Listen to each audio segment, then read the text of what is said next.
No estamos en vivo, man, y nada. Entonces, Ok, súper, es súper. diferente a la tele donde podemos cortar lo que sea o si Súper. quieres cambiar algo o algo por el estilo, man. Sí, eso fue una cosa interesante de estar en la tele, que uno nunca sabía lo que le iban a preguntar y era cualquier cosa, ¿verdad? O sea, a veces estaba ahí en Teletica y don Ignacio me preguntaba lo que fuera y en cualquier momento y había que estar actualizado en todo, ¿verdad? Claro, claro. Porque en vivo además un error o algo que uno no sepa y es como Sí, qué presión, man. Yo durísimo, duro.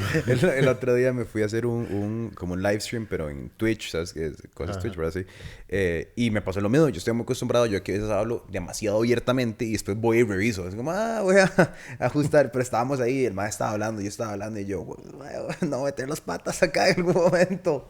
Claro, Y claro. además era un stream así súper como conversacional, loco, contando historias. Entonces hago yo, y madre, aquí se me puede ir la mano en cualquier momento.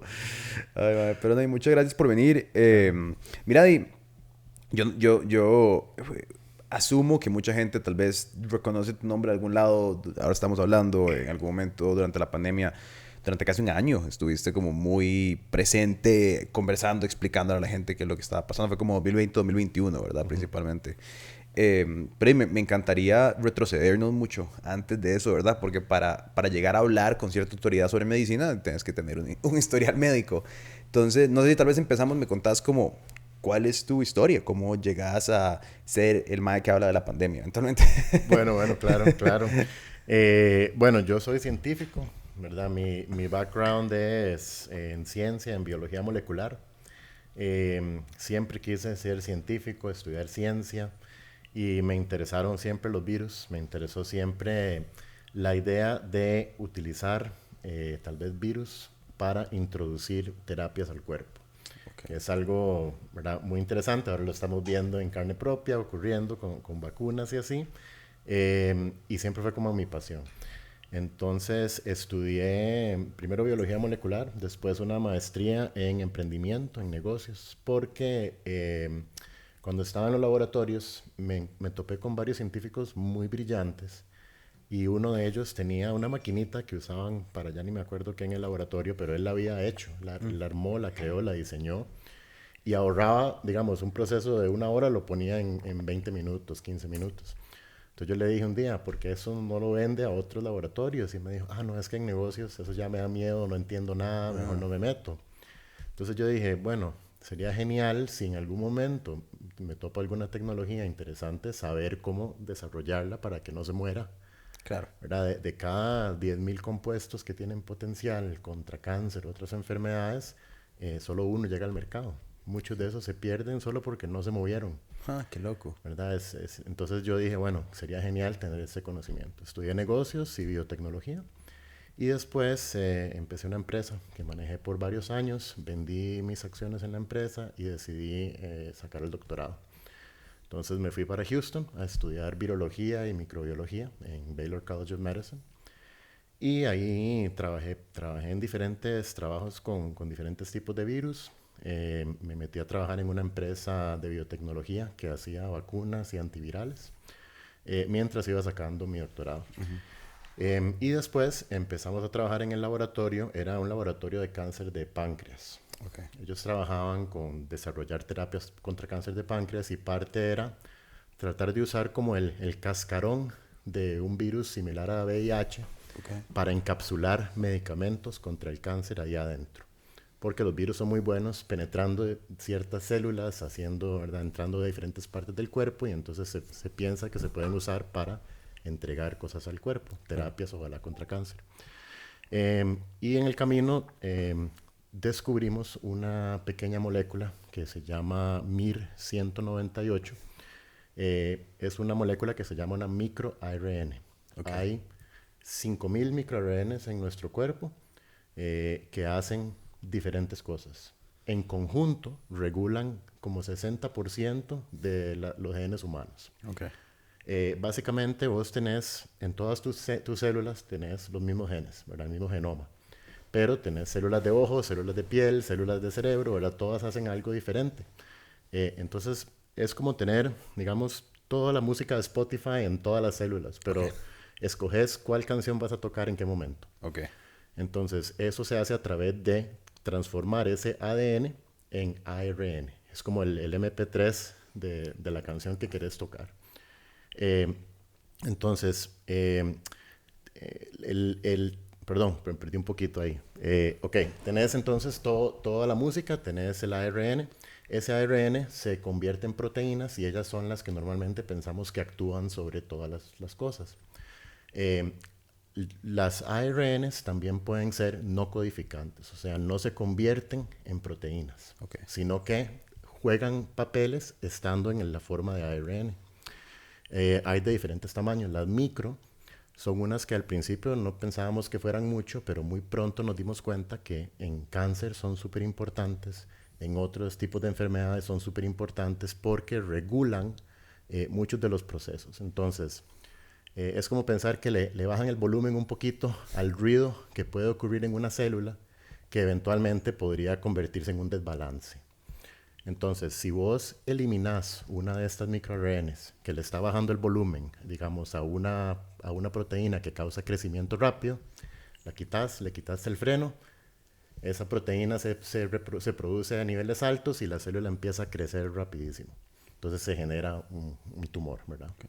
Entonces nosotros descubrimos una de estas moléculas que funciona para reducir el crecimiento de los tumores en cáncer de páncreas. Ahora ya 10 años después sabemos que es importantísima en muchísimos tipos de cáncer, no solo cáncer de páncreas, y es una de las miles de cosas, miles de factores que se pueden ver dañados en un tumor, que pueden ser parte de la causa de que una célula de cáncer sea más agresiva que otra, que haga metástasis, que se vuelva resistente a la quimio. Entonces, estas moleculitas son muy chivas porque normalmente, si vos haces una terapia, estás dirigiendo esa proteína a que ataque una cosa, un factor. Pero el cáncer puede ser muy heterogéneo, ¿verdad? No solo entre diferentes personas, pero hasta el mismo tumor, si agarras una célula de un lado, va a ser muy diferente a otra del otro lado del tumor. Porque cambian muy rápidamente, van mutando, se van acumulando errores.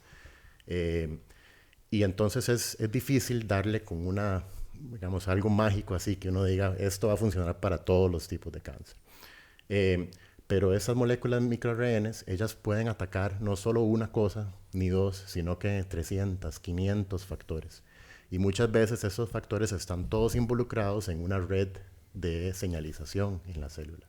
Entonces, lo interesante de estas moléculas es si puedes dar en el blanco específicamente con una molécula que ataque muchos factores en cáncer, puedes tratar cáncer heterogéneo, puedes ser una ayuda, ¿verdad? Digamos que un tumor está causado por factor A, otro por factor B, otro por factor C. Esta molécula ataca a todos. Y si el cáncer después genera resistencia, porque ya este factor busca otra forma de compensarse, pues la molécula sigue atacando por otros caminos. Entonces, bueno, historia larga para decir que ahí desarrollamos la idea de que eso podría ser una terapia. Entonces, la idea era ¿cómo podemos sintetizar estas moléculas en el laboratorio? Ojalá modificarlas un poco para que funcionen mejor todavía de lo que funcionan naturalmente. Tal vez duren más en la sangre, tal vez lleguen más lejos a donde tienen que llegar. ¿Cómo las introducimos al cuerpo sin que se degraden, sin que causen una respuesta inmune? ¿Y será que podemos combinar esas dos cosas, un sistema de entrega más la molécula sintética y crear una terapia contra cáncer de páncreas? Y ese fue mi tesis de doctorado. Y después de postdoctorado. Sí, muy, muy divertido. O sea, a mí me encanta hacer ciencia, ¿verdad? Y me enfoqué bastante en esta área que en realidad me apasiona mucho, ¿verdad? El cáncer de páncreas es de los peores tipos de cáncer y no es que haya ninguno bueno, pero el 90% de la gente que le da cáncer de páncreas va a fallecer y es complicado. Sí, claro, que no sabía, 90%. Sí, bueno, cuando yo empecé a trabajar en esta área, estábamos hablando de que solo el 4% sobrevivía 5 años. Uf. Ahora ya andamos como por el 11%, o sea, ha mejorado. Claro. Pero en realidad, en los últimos 50 años, esa mejora ha sido incremental, ¿verdad? O sea, muy poco. Claro. Entonces es súper importante que hayan nuevos estudios, nuevas formas de tratar de encontrar ese punto de quiebre contra el cáncer, especialmente en cáncer de páncreas, porque ahorita no hay mucho que se pueda hacer, desafortunadamente. ¿Cuál es como el margen de incidencia? ¿Como qué tan común es? Pues no es tan común, ¿verdad? Si lo vemos en Estados Unidos, el cáncer de páncreas es responsable de más o menos el 7%, el 3% de los tumores, de los cánceres, pero es el más mortal. Claro. Entonces, o sea, aunque sean pocos, a los pocos que le dan, tienen un camino muy difícil por delante. La gente que se salva y se cura son generalmente si lo agarran a tiempo. Bueno, igual con todo cáncer lo mejor es prevención versus tratarlo, ¿verdad? Si logras detectarlo a tiempo, tenés todos los chances de que todo salga muy bien. El problema de cáncer de páncreas es que no tiene síntomas. Entonces cuesta mucho darse cuenta, ¿verdad? Generalmente si alguien se da cuenta es porque fueron para otra cosa y Claro, están haciendo un monitoreo y algo que está raro en el examen. O que el tumorcito esté creciendo en una parte del páncreas donde afecte, digamos, que te pones un poco amarillo, ¿verdad? O alguna otra cosa que cause así, pero es difícil. Entonces la mayoría de la gente que lo detecta ya lo detecta en estadios tardíos. Entonces la idea de nosotros era que estábamos trabajando con modelos celulares de cáncer que era ya avanzados, etapas avanzadas, viendo tumores de pacientes en etapas avanzadas. Entonces, tomamos tumores de unos 50 pacientes, ¿verdad? Que les hacen la biopsia, sacan un poquito del tumor y comparamos tejido normal, no canceroso, y el tumor del mismo paciente. Y dijimos, ¿qué diferencias hay? Entonces, entre todas las montones de diferencias que hay, una era que esta molécula estaba a niveles bajísimos en los pacientes con el cáncer más avanzado. Entonces dijimos, bueno, aquí podría ser que no es nada, pero podría ser que hay algo. Entonces empezamos a hacer esa comparación. En células que la tenían alta, lo botábamos y empezaban a caminar rapidísimo. ¿Verdad? El cáncer se causa, bueno, tiene diferentes características, que es lo que definimos como cáncer. En realidad es una serie de enfermedades diferentes causadas por diferentes cosas, pero entre las características que tiene es que crecen rápidamente, las células empiezan a proliferar, a multiplicarse muy rápido, que empiezan a migrar, moverse de un lugar a otro, empiezan a invadir de un tejido a otro y se vuelven inmortales o resistentes a la muerte. Entonces normalmente cuando una célula se copia, la célula viejita se automata. Ese proceso se llama apoptosis. Y es como quitarse para hacer camino para la célula nueva. Pero en el cáncer las células deciden no voy a seguir las reglas y más bien se mantienen y se van duplicando y eventualmente, ¿verdad? Se hace un tumor. Y eso es lo que parte, me imagino, del enorme reto. La gente siempre dice, ¿por qué no hay una cura al cáncer? Y es porque, ¿qué definís como la cura al cáncer, verdad? Porque, por ejemplo, mi papá tuvo primero un cáncer de piel y después un cáncer testicular. Totalmente diferente. El trato fue totalmente diferente. La agresividad con la que se trató, totalmente diferente. El tratamiento post-cáncer, totalmente diferente, ¿verdad? Entonces creo que no, debe ser algo que no es tan simple como decir, bueno, tenemos la cura a X cosa. Tenemos la cura a tal vez o hasta cómo definir cura, ¿verdad? Porque, exacto. Porque ¿qué es la cura? Se puede tratar, se puede prevenir, pero ¿cómo definir la cura, no? Yo diría justamente, cuando alguien me pregunta, ¿verdad? Eso sobre curar el cáncer, yo digo, sí, ya curamos cáncer. Hay muchos tumores, muchos cánceres que sí se van a curar. Claro. Y que la gente va a estar bien y tal vez nunca vuelvan a tener una recaída. Eso ya pasa. Claro. Y pasa en porcentajes grandes. O sea, sí hemos hecho cosas increíbles si comparamos donde estábamos, ¿verdad? Hace 100 años, 200 años con el cáncer. Pero son muchas enfermedades diferentes.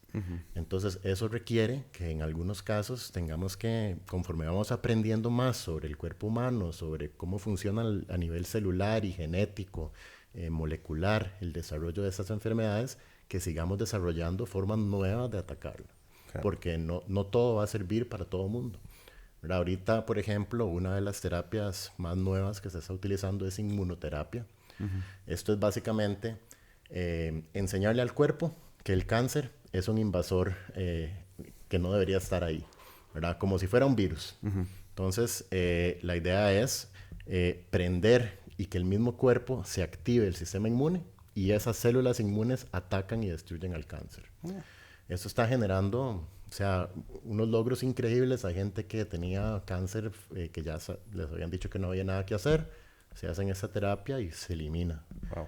El problema es que no sirve en toda la gente. Entonces hay cierto porcentaje que cuando sirve es fabuloso, pero es un porcentaje, por lo menos digamos en cáncer de páncreas es un porcentaje bastante bajo de gente que responde.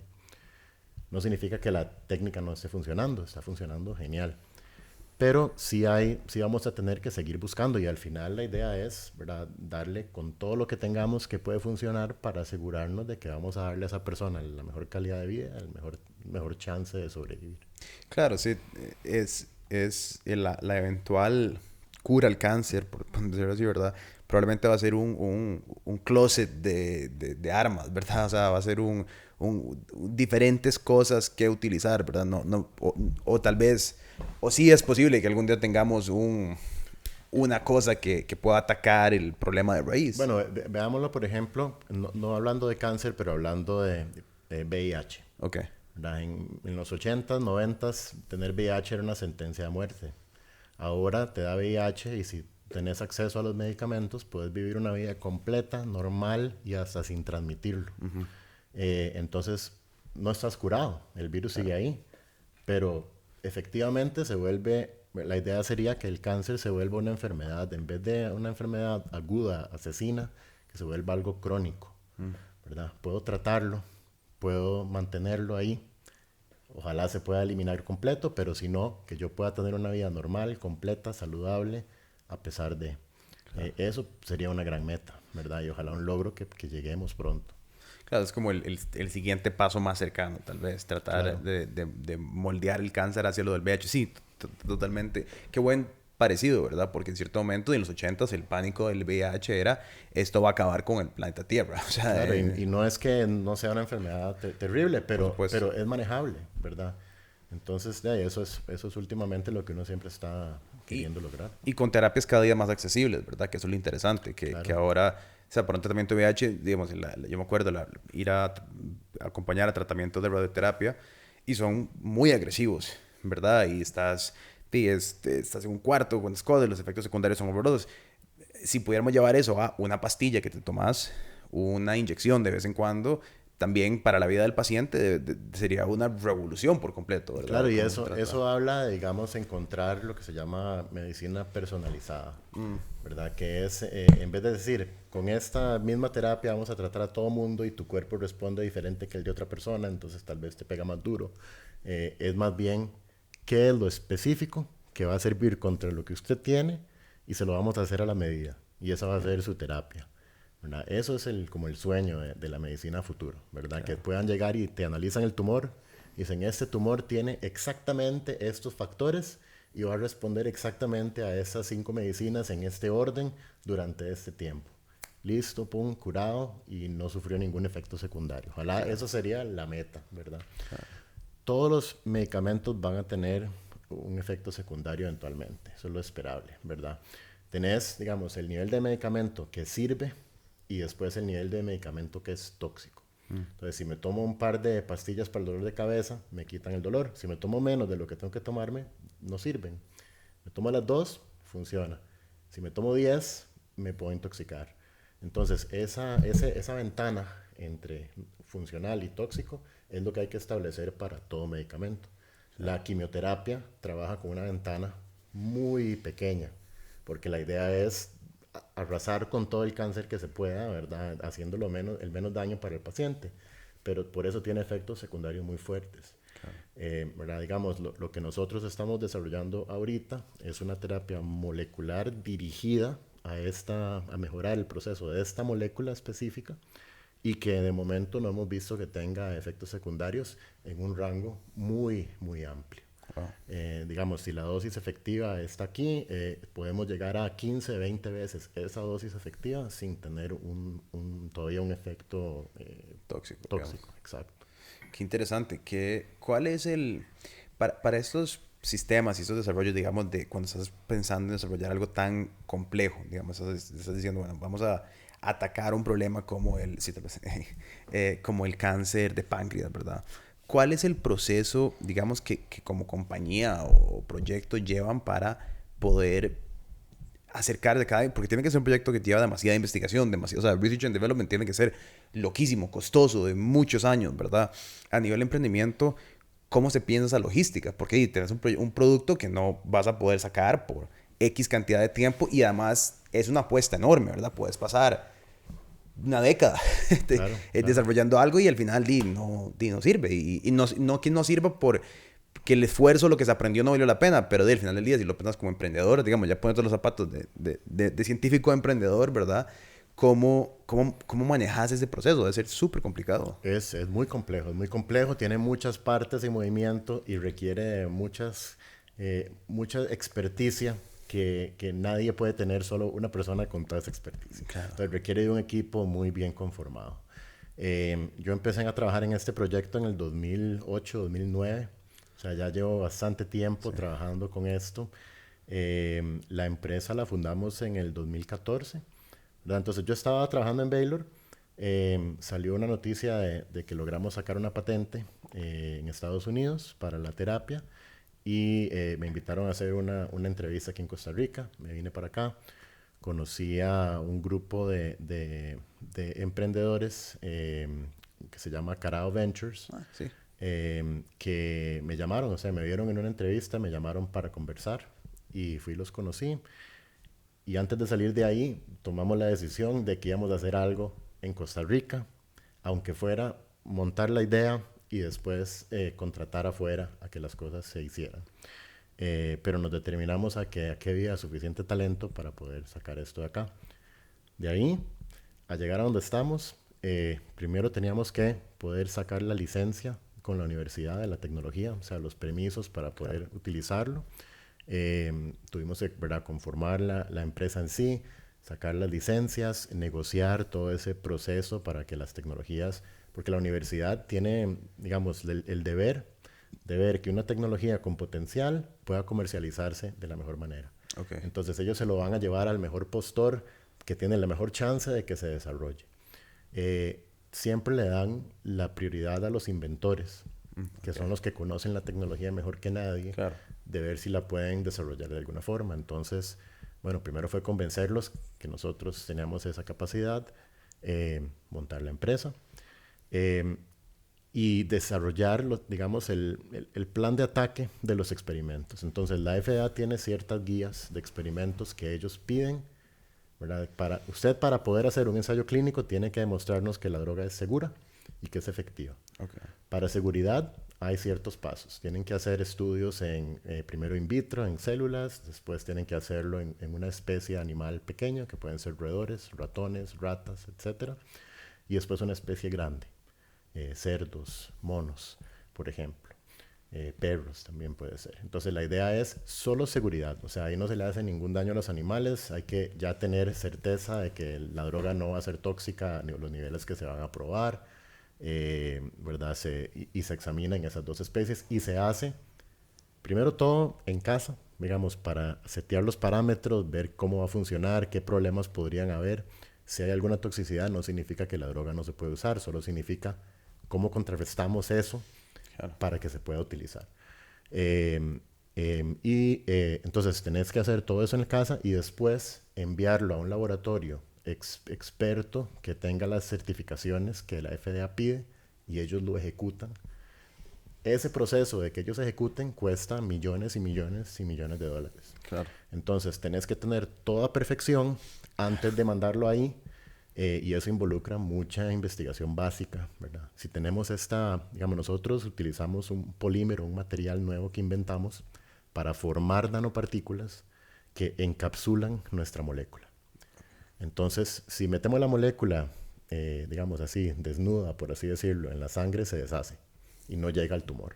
Entonces, ¿cómo haces que llegue al tumor? Pues en el laboratorio antes usábamos un virus para hacerlo. Ahora usamos una nanopartícula, o sea, es algo sintético que es mejor que un virus porque no genera, digamos, respuesta inmune contra el mismo vehículo que querés usar. Entonces generamos este material, el material encapsula las moléculas, lo inyectamos en la sangre, fluye por las venas y cuando llega a los tumores se deshace y suelta las moléculas dentro del tumor. Entonces vos subís el nivel de la molécula y pones el freno sobre el cáncer. Todo ese proceso hay que hacer la formulación, ver cómo se fabrica en grande, en escala masiva, Claro. cómo reacciona, digamos, en el tiempo. Si lo metes en un vial y lo pones en la refri, ¿cuánto tiempo dura? ¿Verdad? Si las vacunas se degradan en tanto tiempo, ¿verdad? Por ejemplo, las vacunas de Pfizer tenían que venir en cadena de frío. Ajá. Eso es porque los materiales en sí se degradan en otras temperaturas muy rápido. Entonces, todo eso hay que establecerlo. Son años de investigación. Y eso es solo el lado de manufactura, el lado de seguridad y después está eficacia. Tenés que demostrar que funciona y en qué dosis, en qué cantidades, cuántas veces puedes inyectarlo. Todo ese proceso es muy estandarizado, pero hay muchísimas cosas que se van descubriendo en el camino, ¿verdad? Porque no sabes, son cosas nuevas. Entonces, ¿verdad? Haces un experimento, te sale algo inesperado, tenés que hacer 15 experimentos más para ver por qué salió así. Claro. Y después descubrir si eso es importante o no de seguir en este proceso.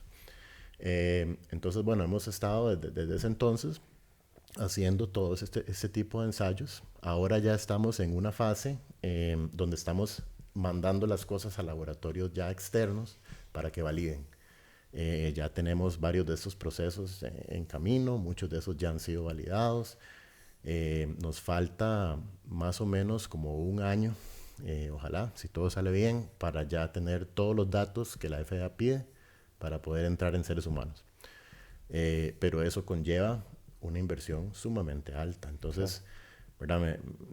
Nosotros empezamos la empresa en el 2014 con una inversión de gente muy valiente que se manda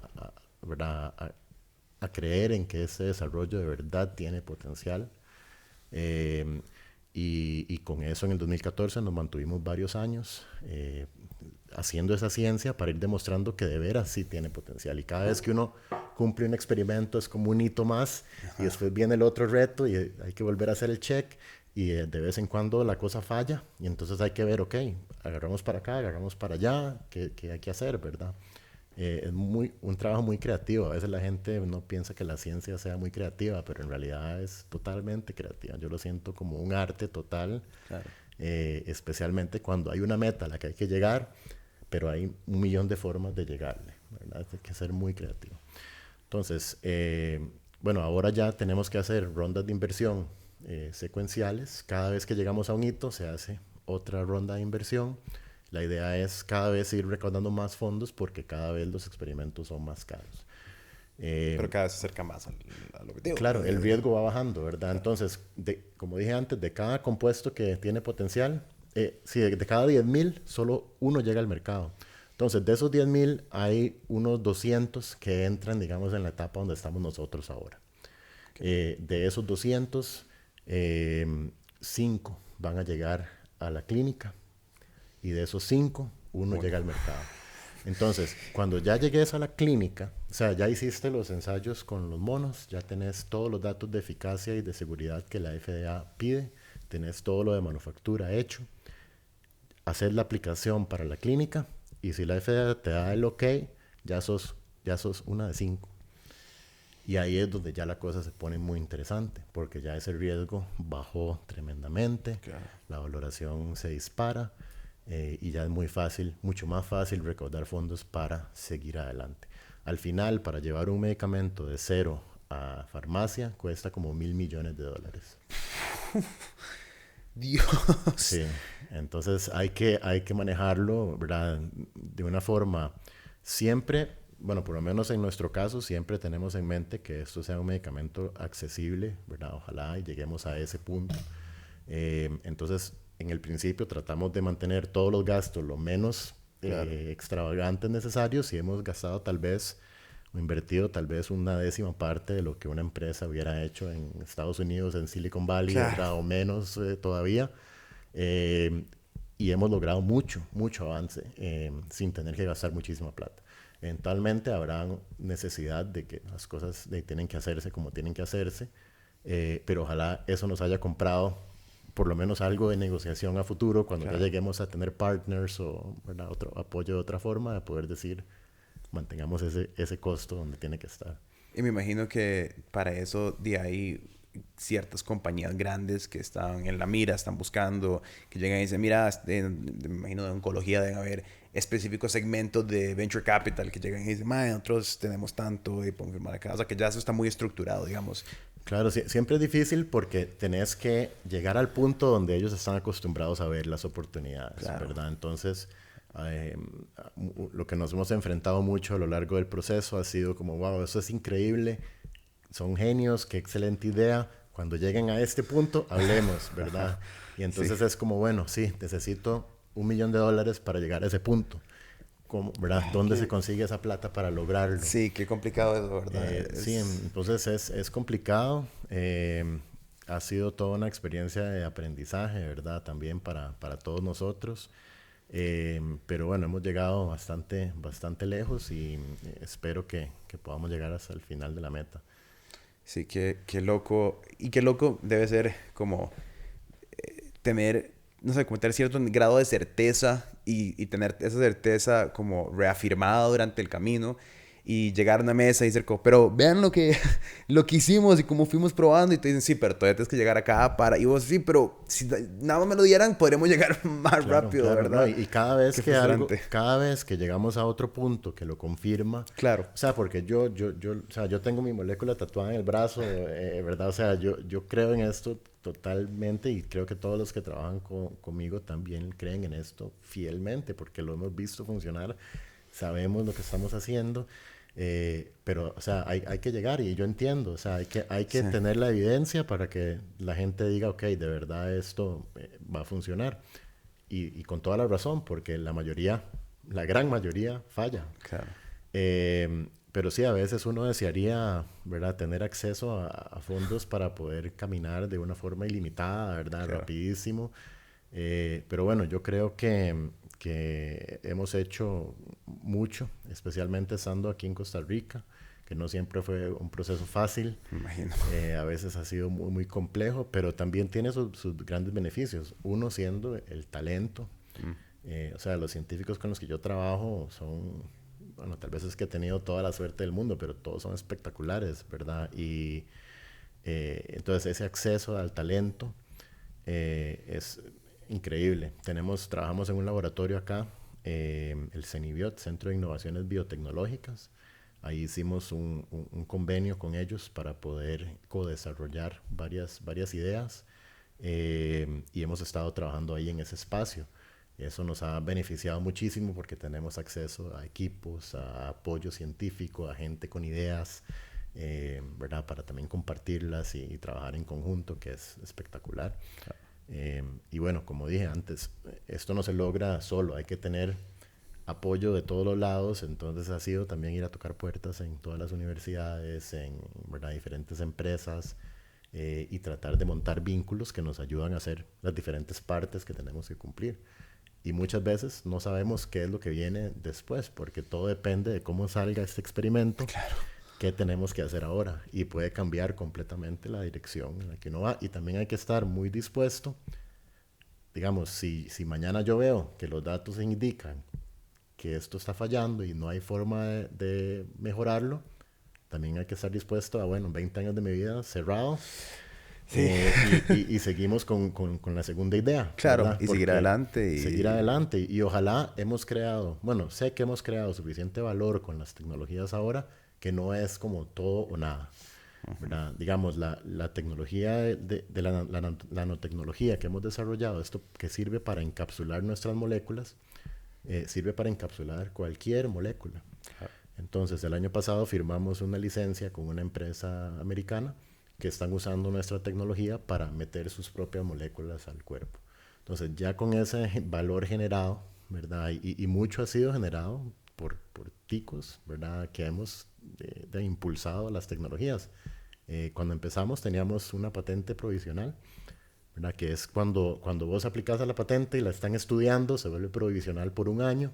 Sí. Después pasas allá a una patente completa y pueden durar varios años dándote el OK. Entonces estábamos en ese proceso de esperar cuando empezamos la empresa. Ahora ya tenemos unas 4 o 5 patentes ya completamente aprobadas en diferentes partes del mundo y hemos desarrollado varias tecnologías completamente nuevas, solo el equipo de Tico, ¿verdad? Ya sin ayuda, digamos, de Baylor o Estados Unidos, claro. Y son cosas muy chivas, que tienen un montón de potencial también para tratar diferentes enfermedades. Cuando te encontrás con otros profesionales de la industria en campos similares, ya sea de oncología o de investigación o lo que sea, ¿cómo ven ellos el proyecto cuando les contás, cuando les decís como, o sea, cómo, digamos, para ponerlo en términos, no sé, míos, ¿verdad? Si yo le explico a alguien como, mi visión es que no pasa nada, algún día va a ser tan grande como Vice en Estados Unidos, pero para Latinoamérica. Entonces ya, ¿verdad? La gente es como, puta, entiendo más o menos como cuál es la visión, pues está muy loco, es bien ambicioso, ¿verdad? Pero qué tan grande, qué tan pequeño es el proyecto que tenés, qué tan ambicioso, qué tan loco, qué tan, ok, relativamente lograble, ¿cómo lo ve la gente que está a tu lado? Claro, bueno, yo creo que la mayoría al principio es como, están en Costa Rica, ¿verdad? Y les cuesta a veces entender por qué. Claro. Y es porque no se ha lanzado algo como esto desde aquí, ¿verdad? No es como lo común. Pero una vez que ven la ciencia, yo creo que se interesan mucho. La respuesta ha sido muy positiva. Sí es algo muy ambicioso. O sea, nosotros estamos desarrollando no solo una tecnología para una cosita, sino que es una serie de tecnologías que todas se combinan para lograr lo que es en realidad una meta imposible. O sea, en 50 años no han habido mejoras en tratamientos de cáncer de páncreas que uno diga cambiaron el problema. Entonces, wow. O sea, estamos literalmente haciendo una de las cosas más difíciles que uno puede decir que va a hacer, claro. Entonces, es loco. O sea, yo soy completamente anuente de que lo que estamos haciendo tiene pocas probabilidades de que se logre. Pero lo que estamos haciendo tiene mucho valor. O sea, la idea, la teoría y lo que hemos visto en la práctica indican que esto va a funcionar. Entonces, o sea, hay que hacerlo. Claro. Hay que hacerlo y hay que llevarlo hasta su conclusión absoluta. Si al final, yo siempre digo, si al final fallamos, que fallemos porque la ciencia dijo que ya no se podía. Claro. Y no porque cometimos algún error o porque no le dimos el todo o porque nos pusimos a pensar en otra cosa. O sea, si fallamos es porque la ciencia nos dijo hasta aquí. Y ojalá de ahí agarremos lo que hemos aprendido y encontramos la siguiente molécula. Claro. Y ya con ese conocimiento se acortan todos los plazos, se acorta todo lo que estamos fallando. Y yo creo que vamos a lograr sacar varias moléculas, varias terapias, varias cosas prometedoras. Entonces esa es la meta, que lo que ya hayamos hecho para romper camino en esta área, que se mantenga y que se pueda usar para muchas cosas a futuro. Y ojalá esta sea la primera molécula de muchas, ¿verdad? Y que logremos demostrar en espacio de un año, año y medio, poder enseñar, wow, de verdad, lograron sacarlo de una idea a través de todo el proceso hasta llegar a la clínica y están ayudando pacientes. Ese sería, ¿verdad?, el sueño de mi vida y de la vida de todos los que trabajan con nosotros, ¿verdad? ¿Cuántos proyectos similares existen? ¿O hay alguien más trabajando en algo similar? ¿O ustedes están muy solos como en este descubrimiento que hicieron? Bueno, digamos, la idea de poder introducir ácidos nucleicos al cuerpo es el área, digamos, el santo grial de la medicina. Okay. ¿Verdad? Entonces hay grupos muy grandes que están trabajando en muchísimas diferentes formas de hacerlo, diferentes versiones. Cada una tiene sus cosas positivas y algunas cosas negativas. Lo que nosotros hacemos es una variación en eso, ¿verdad? Nosotros, digamos, ahorita, si vos querés tenés un ácido nucleico que sabes que hace X o Y, querés meterlo dentro de una célula, ese proceso se llama transfección. Hay diferentes agentes de transfección que encapsulan las moléculas y se meten de formas distintas a la célula. Uno de los más útiles cuando estás estudiando en un plato con células se llama PEI, es PEI.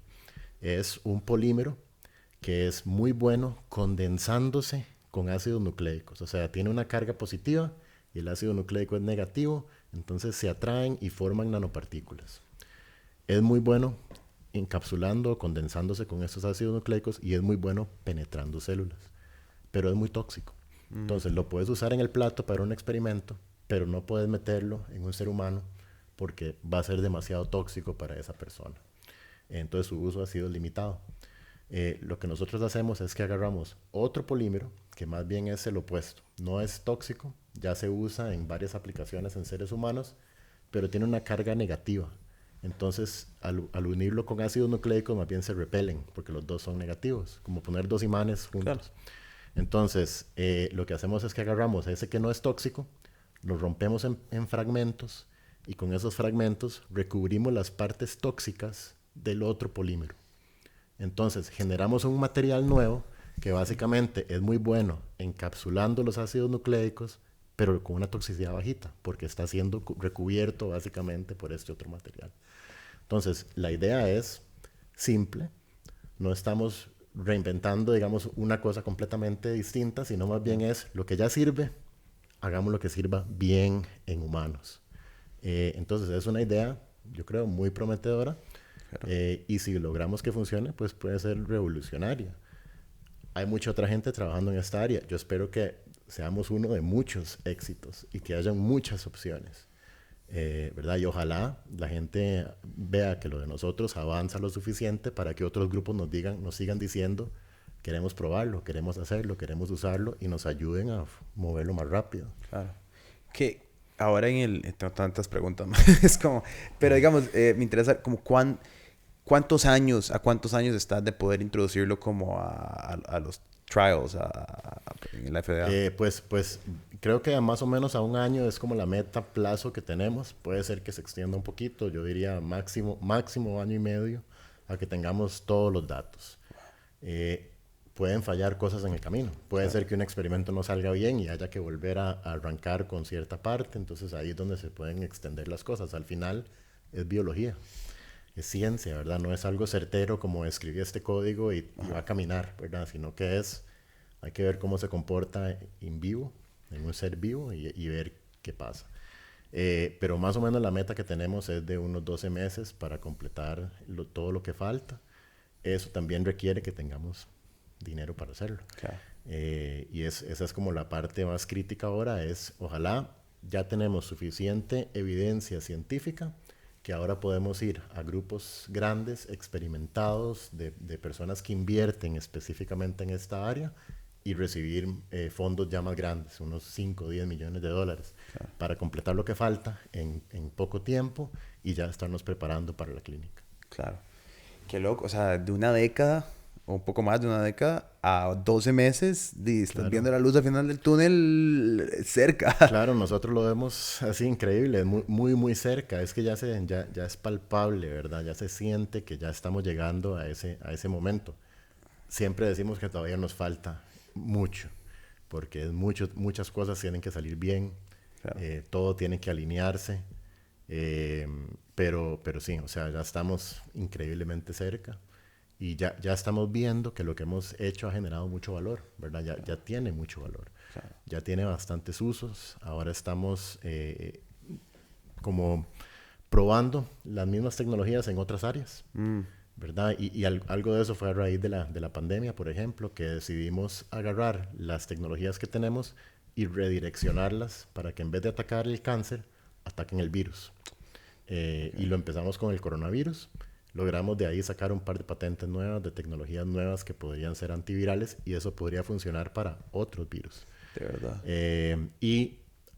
También demuestra que no sirves, o sea, es como básicamente tenés la forma de atacar las cosas y podés escribir cualquier diana, cualquier blanco ahí que vos querás.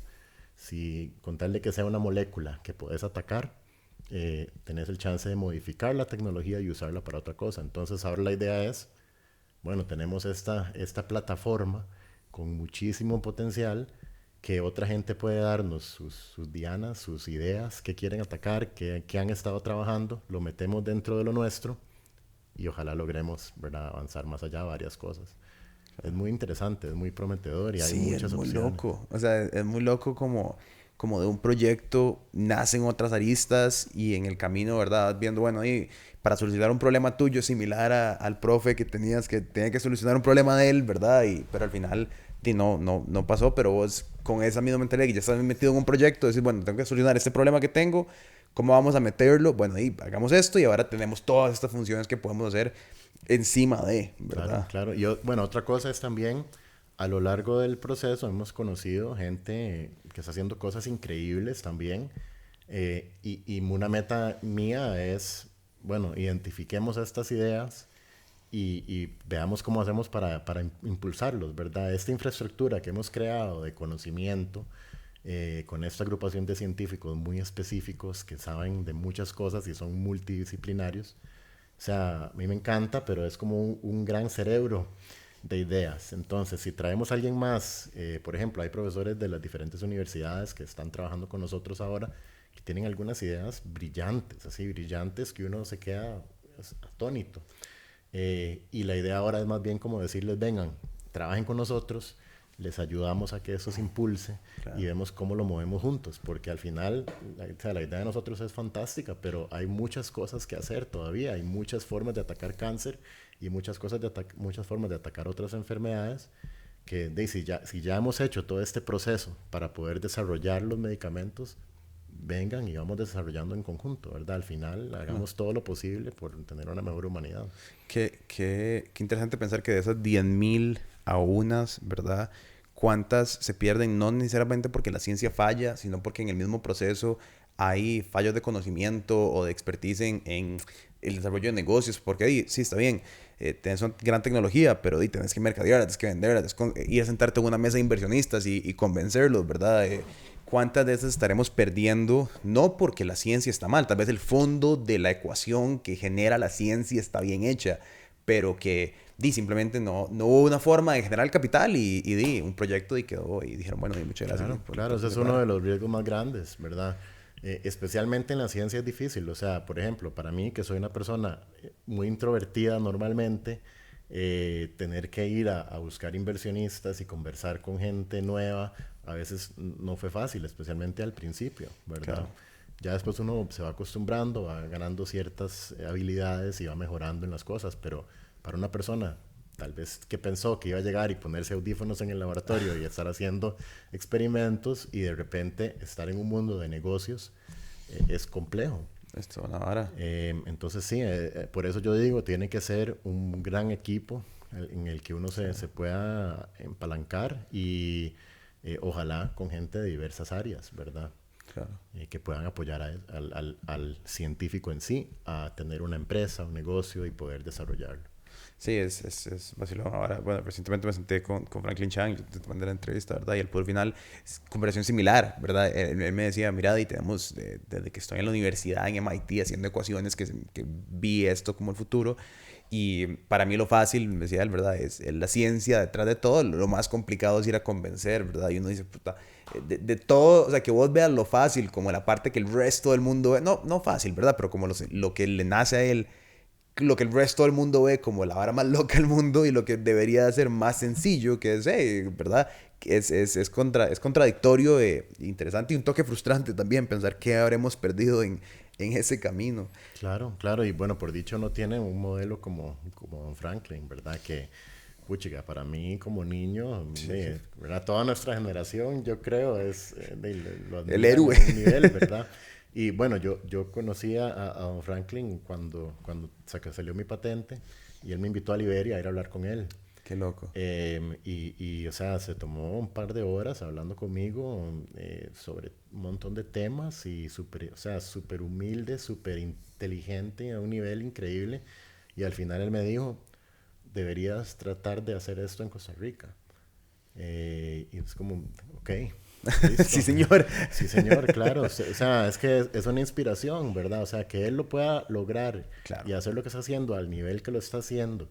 Y encima, la dedicación desde los años 70 a Sí, es que que eso es lo esto loco. se logre, ¿verdad? Para mí ese es el modelo a seguir y yo siento que estoy en ese camino de darle lo mismo, el mismo esfuerzo que él le dio y ojalá uno logre llegar a la mitad de lo que él ha logrado hasta el momento, ¿verdad? Y yo creo que él va a llegar Es Sí. el que cambia completamente todos Que esos llegar a Marte, panoramas. ojalá que no llegue a todos, Claro, mae. claro, uno desearía llegar a una milésima de ese nivel que tiene Don Franklin, es increíble. Mae, una pregunta sobre, esto me parece súper interesante. ¿Se crecía? ¿Verdad? La patente, o está en medio de un experimento, ¿verdad? Es complicado, digamos, porque no sé, digamos, aquí no sé si hay tanto como espionaje corporativo, o ahora es así, pero sí he leído, digamos, como, y he visto varias entrevistas como de científicos, y gente que trabaja en cosas, ¿verdad? Que tienen que tener un cierto cuidado con lo que están breteando, ¿verdad? Porque no sé, hay ciertos gobiernos, cierta gente que es como, ay, esto es mío, ¿verdad? Bueno, y lo que acabamos de vivir acá en Costa Rica con el hackeo de Hacienda y demás, ¿verdad? Que sí hay grupos y sí hay personas buscando como de, mae, ¿quién está trabajando en algo? No sé qué. Y pensar que, no sé, que es algo que a vos te preocupa, que piensan en. Claro, bueno, en una empresa como la de nosotros, el conocimiento es el valor, Claro, por eso. ¿verdad? Entonces, si se pierde eso, pues no hay valor, ¿verdad? Entonces, es importantísimo proteger la tecnología con propiedad intelectual, ¿verdad? Como propiedad intelectual correctamente, manejarlo correctamente, ¿verdad? Por ejemplo, si nosotros diseñamos alguna idea nueva y queremos compartirla, hay que tener muchísimo cuidado de dónde se comparte, porque en el momento en que ya salga una publicación, aunque sea en Facebook, con alguna parte que revele lo que se está haciendo, o sea, empieza a caminar el reloj de poder proteger esa idea. Claro. Entonces, tenés a partir de la primera publicación un año para entregar la primera versión de la patente, que te entreguen esa patente, protección de patente provisional. Si se pasa el año, lo perdiste, perdiste los derechos para lo que estás desarrollando. Entonces, es un proceso que hay que tener mucho cuidado, como que voy a hablar sobre esto, pero no puedo enseñar el diagrama de cómo funciona. Ajá, O ajá, puedo ajá. decir esta palabra, pero no esta. Mucho de lo que hacemos, trabajamos con estudiantes que hacen sus tesis, entonces es también importante como prenegociar desde antes qué puede salir en la tesis, qué no, cómo se va a manejar esa situación. Eh, y hay que tener unos fuertes abogados que puedan Claro. manejar ese proceso y esa parte es cara, ¿verdad? Es cara y es compleja. Nosotros, por dicha, trabajamos con varias firmas de propiedad intelectual que tienen muchísima experiencia y bueno, ya hemos logrado sacar patentes en varios países a nivel mundial, pero es un proceso muy caro. Es un proceso de, digamos, para llegar la, la aplicación inicial a una patente son algunos miles de dólares, pero ya el proceso después de varios años para que llegue a darte la patente completa y encima a perseguirla en otros lugares del mundo, estamos hablando de unos $100,000, $200,000 por idea, Claro. ¿verdad? Entonces es complicado, pero eso es lo que al final genera el valor. Y en muchos casos tenés que complementar tu idea con cosas de otra gente. Entonces tenés que licenciar hacia adentro, tenés que evaluar si lo que vos creaste depende de alguna otra invención en el pasado y tendrás que pagarle a alguien derechos por haber llegado a ese punto, ¿verdad? Entonces es bastante complejo y requiere de una infraestructura importante y con mucha experiencia. Claro. Hay firmas aquí con las que trabajamos bueno, desde el principio, que tienen bastante experiencia y si no la tienen nos conectan con gente que sí la tiene en otras partes del mundo. Sí, qué loco, que es que eso, no sé, yo soy medio paranoico con las barras y me pongo a pensar, mae, como, vivimos ahora en un momento donde hay muchos riesgos digitales y más allá, digamos, okay, que te lo roben es algo, que te lo secuestren es otro, ¿verdad? Claro, Y hay un montón de temas, ¿verdad? En estas tangentes que uno dice como, en especial cuando el conocimiento o la idea es el valor, ¿verdad? No es el micrófono que me lleva y me lo roba, me roban la cámara y estoy mamando, pero, ¿verdad? Y digamos que hay conceptos de marca y otros que tengo yo en la empresa que es más difícil de robar, ¿verdad? claro. Pero cuando es una vara como una molécula, ese intangible, no sé, debe ser más complicado de manejar. Claro, bueno, yo siempre creo que si la idea es tan fácil que alguien se la robe porque También. ¿verdad? Entonces tal vez no vale la pena Ajá, ajá, ajá. invertirle tanto en desarrollarla. Pero hasta cierto punto sí, ¿verdad? Por ejemplo, nosotros creamos una de estas moléculas sintéticas para poder, ¿verdad? Tratar como estamos haciendo con el plan. La secuencia en sí de esta molécula, cómo se fabrica, ese es un secreto que no se lo decimos a nadie. Claro. Pero cómo funciona, qué hace y por qué creemos que es el futuro de cómo se deben diseñar estas moléculas, Eso lo compartimos en publicaciones y lo compartimos en conferencias, porque más bien la idea es compartir esas ideas con otros científicos y que nos den feedback, Claro. que nos den apoyo, que podamos colaborar, porque hay que tener ese balance. En la ciencia, si te cerrás herméticamente, te morís. Sí. Hay que poder compartir y tener esa creatividad de ambos lados y escuchar ideas de otra gente y que te digan, bueno, yo haría esto, o, ¿verdad? Yo estoy haciendo algo similar, unamos fuerzas. Entonces hay que tener ese balance, ¿verdad? Sí. Pero el ejemplo de esa molécula es bueno porque lo único que no damos es la secuencia en sí. Vos no puedes ir y sintetizarla vos mismo porque no sabes cómo es, pero todos los demás detalles te los doy con todo el gusto para que me des idea de qué estoy haciendo bien, qué estoy haciendo mal. Qué loco. Sí, sí, y eso que sí, sí, la ciencia, hasta entiendo yo, es un proceso de errores, de descubrir qué se está haciendo mal, de ir a otros, de preguntar, de volver, de reanalizar y que además siempre está cambiando. No es un, esto es ciencia, vamos a evolucionar y 10 años después vamos a ver para atrás y decir, mae, ¿qué estamos haciendo? Y cambiar y redefinir, ¿verdad? Claro, claro, es que de eso se trata, ¿verdad? Yo creo que eso se evidencia muy bien en la pandemia. A mucha gente le costó mucho el concepto de hoy sabemos esto Ajá, y en un mes sabemos esto y entonces hay que cambiar comportamientos porque ahora sabemos esto, ¿verdad? Y entonces mucha gente, muchas de las cosas que van en línea, que son desinformación o mala información, es antes nos decían esto y hoy cambiaron de parecer y no saben nada. Y más bien es, no, el proceso científico más bien demanda que cuando yo tengo más información, debo cambiar lo que estoy pensando. claro. No quedarme pegado en lo que yo pensaba y creía, ahora tengo evidencia nueva, hay que modificar. Igual con todos estos desarrollos y todos esos procesos, ¿verdad? Hay que saber cuándo modificar, cuándo cambiar, cuándo tomar otra dirección y ojalá con ideas frescas de gente de afuera, ver si estamos en la dirección correcta. Sí, qué interesante eso, ¿verdad? Porque sí, es ese proceso de entender que las varas van a cambiar y tener esa flexibilidad además, yo creo que el mundo moderno y tal vez vos pensás diferente, pero yo creo que el mundo moderno nos pinta esta idea de que realmente estamos mucho más avanzados de lo que estamos. O sea, yo creo como que muchas cosas todavía nos agarran por sorpresa y no sabemos qué hacer o cómo hacerlas. Y muchas de las mismas cosas que son de más alta tecnología son, no sé, como que es un batazo que funciona y después ya se pega y se analiza y es verdad, pero creo que la pandemia nos enseñó eso, ¿verdad? Un día pensábamos que el virus se comportaba de una manera y sin saber era mucho más mortal y después menos mortal y después veíamos España y todo el mundo decía, el mundo se va a acabar, o sea, al puro principio uno veía las imágenes de España e Italia y uno decía, sí, ya aquí, y 6 meses después, bueno, es por ciertos riesgos y cómo nos cuesta afrontar la realidad de que no sabemos, ¿verdad? Esa es la cosa que yo creo Claro.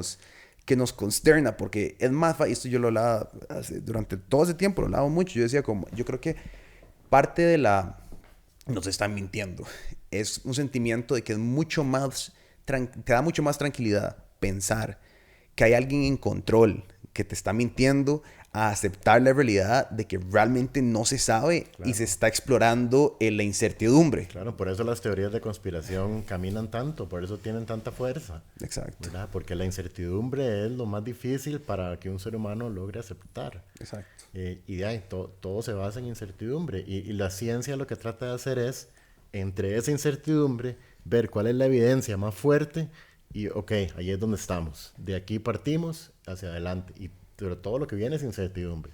Y cualquiera que dijera, más bien, así es como exactamente funciona, generalmente va a estar equivocado, ¿verdad? Porque vamos siempre teniendo más conocimiento. Nosotros hacemos un experimento hoy, creemos que sabemos exactamente dónde va a ir. Si la evidencia nos indica lo que es completamente opuesto, pues tenemos que diseñar formas de corroborarlo. Y si al final todo nos enseña que vamos en esa dirección, pues, ok, la evidencia habla. Claro. No es lo que yo piense adentro o la idea que yo tenía antes. Hay que modificar el pensamiento y crecer en esa dirección. Sí, y qué difícil de aceptar eso, ¿verdad? Qué difícil aceptar como que lo que uno sabe no es certero y que no hay una predeterminación del universo que dice como, bueno, ya encontraste la respuesta, ahora te toca Claro. No, y también esto. también creo que es importante entender que eh, las experiencias de uno han hecho que uno entienda las cosas de cierta forma, que tenga Ajá, ciertas creencias y que no necesariamente yo sé todo. yo puedo estar equivocado no porque lo esté, pero porque la experiencia de otra persona es diferente. Entonces tienen una forma de ver las cosas distintas, ¿verdad? Pueden haber dos realidades hasta cierto punto. 100%. Yo digo que siempre hay una realidad objetiva y generalmente la ciencia encuentra esa realidad objetiva. Por eso es tan importante guiarse con ciencia. Pero muchas cosas sí pueden ser muy subjetivas. Ayer estaba escuchando un podcast con, ay, se me olvidó, bueno, no sé, con este mae Lex Friedman, que tiene un podcast muy bueno y entrevista como científicos. Estaba entrevistando a este científico de agujeros negros. Y él hablaba de cómo Einstein, quien descubre los agujeros negros y desarrolla la teoría de la relatividad, en su último ensayo sobre agujeros negros dice que él básicamente no cree en ellos. Ya años después la ciencia ratifica y dice como no, sí, o sea, basado en las mismas ecuaciones que él hizo, se encuentra que sí existen, ¿verdad? Pero eso para mí es un poco como lo loco de estas incertidumbres, ¿verdad? Puedes tener a la persona que desarrolla las ecuaciones, que plantea lo que eventualmente da la evidencia, a decir, no, ma, yo no creo que esto sea posible. Claro, claro, todo el mundo cuántico, ¿verdad? Toda esa parte cuántica de Einstein hasta le daba, él decía en inglés, spooky action at a distance, Ajá. ¿verdad? O también dijo, Dios no juega dados con el universo, ¿verdad? Y eso es porque las cosas probabilísticas del mundo cuántico son completamente distintas a lo que ocurre en el mundo físico en el que estamos acostumbrados a existir. Pero aún así, sí, el que ideó tuvo las ideas decía que él no creía y ahora ha sido ya súper comprobado. Pero aún así él da las ideas y da la información porque es lo que la ciencia le está dictando que está ocurriendo. Aunque no entendamos tal vez el concepto por detrás completamente y duren 40 años en probar que es real, ¿verdad? Entonces esa parte a mí me fascina de la ciencia, pero creo que para la mayoría de la gente es difícil de captar. Sí, o asusta, ¿verdad? Además, yo creo que vivimos en especial en sociedades como la costarricense o latinoamericana, vivimos como con cierta velo de creencias y cosas que nos dan certidumbre, ¿verdad? Como si yo hago esto, yo soy buena persona, X o Y cosa va a pasar. Cuando empezás a jugar con incertidumbres y con yo no sé, si preguntas a cosas que no hay respuestas, ¿verdad? Y todo se pone mucho más denso y complicado y tenés que estar dispuesto a moldear tu personalidad que nadie sabe qué está pasando. Esto es el mejor intento por descifrar, pero nadie realmente sabe qué está pasando. Claro, claro, claro. Sí, así es, así es. Y bueno, yo creo que la pandemia nos enseñó muchísimo de eso, ¿verdad? Que tenemos que ser flexibles y tenemos que poder cambiar de parecer, aunque nuestras creencias digan todo eso anteriormente, ¿verdad?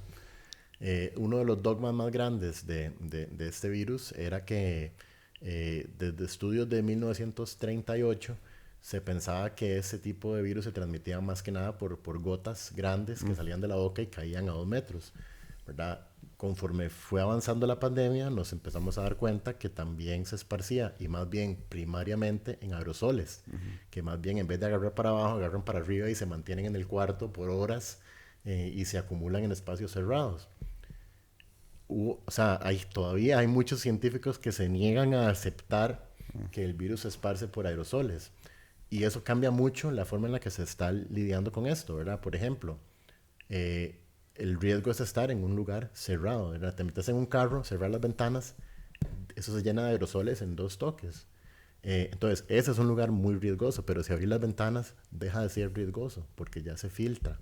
Entonces, eso cambia el manejo de muchas cosas, de pensar que distancia es suficiente y más bien pensar, abran las ventanas, ventilen el cuarto y se baja el riesgo.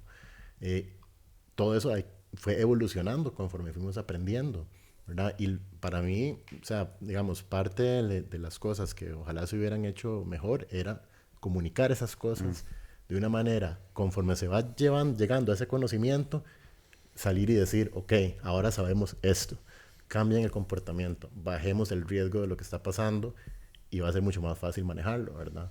Que bueno, eso fue parte de la meta de cuando empecé a salir en la tele, era, ok, hoy sabemos esto, nadie lo está diciendo, hay que salir y decir, esa es la realidad, ¿verdad? Protéjanse de esta manera. Claro. Y tratar siempre de estar un poquito adelante de que el resto del proceso ¿verdad? Llegar a entender todo. Sí, qué complicado eso, ¿verdad? Porque la información no sirve de nada si no se comparte. E inclusive creo que hay y creo que, no, que la pandemia fue un buen ejemplo de cómo esto no es cierto.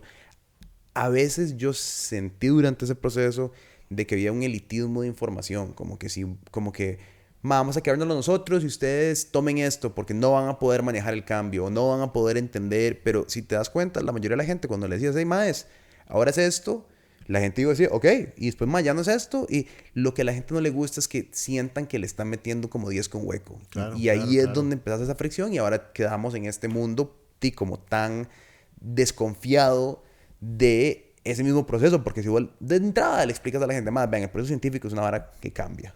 Vamos a ir diciendo, ¿verdad? Puede ser esto y puede ser mañana, pero cuando mantienes ese elitismo de información, como nosotros sí entendemos y ustedes no van a entender, es donde genera esa desconfianza y pasa un montón de chambonadas en el Claro, camino. claro.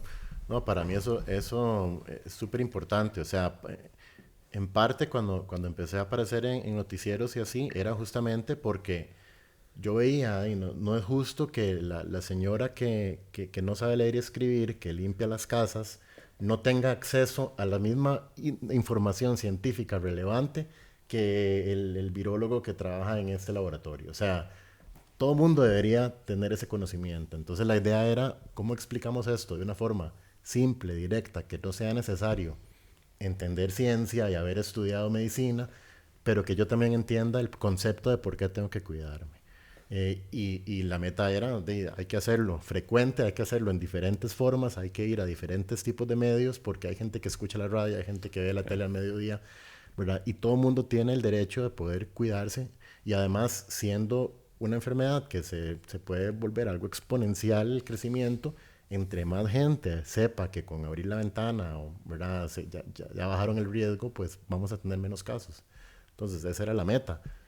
No siempre se logró hacer, ¿verdad? Y era muy difícil cuando uno está tratando de hacerlo uno solo Sí, y es lo es que te voy a decir, ma. cansadísimo, ¿verdad? Mucha responsabilidad para vos solo tratar de Claro, afrontar ahí, ma. claro, no, pero por dicha, o sea, yo creo que fue algo que muchos científicos en el Sí, país sí, sí. tomaron esa batuta y dijeron, bueno, ok, vamos a ver cómo podemos aportar en esta crisis, ¿verdad? No es que era solo yo, era No, mucha no, gente, pero pero... poca gente tomaba de la misión. Yo conversé con Tomás del Camino Beck un par de veces sobre como movilidad y sobre datos de movilidad y él me enseñaba como, mira, yo agarré Google Mobility, hicimos esto y ya sabemos que, digamos, el transporte público no necesariamente baja porque la gente, ¿verdad? Y que en ese momento yo tenía un pleito con la restricción. Yo decía, como, man, no sé si está realmente está dando los resultados, como que, ¿verdad? En fin, y eso me pareció muy interesante porque nadie le está dando como, por lo menos del lado institucional, a las voces que parecían como en los medios o en Facebook, ¿verdad? Voces oficiales, ¿verdad?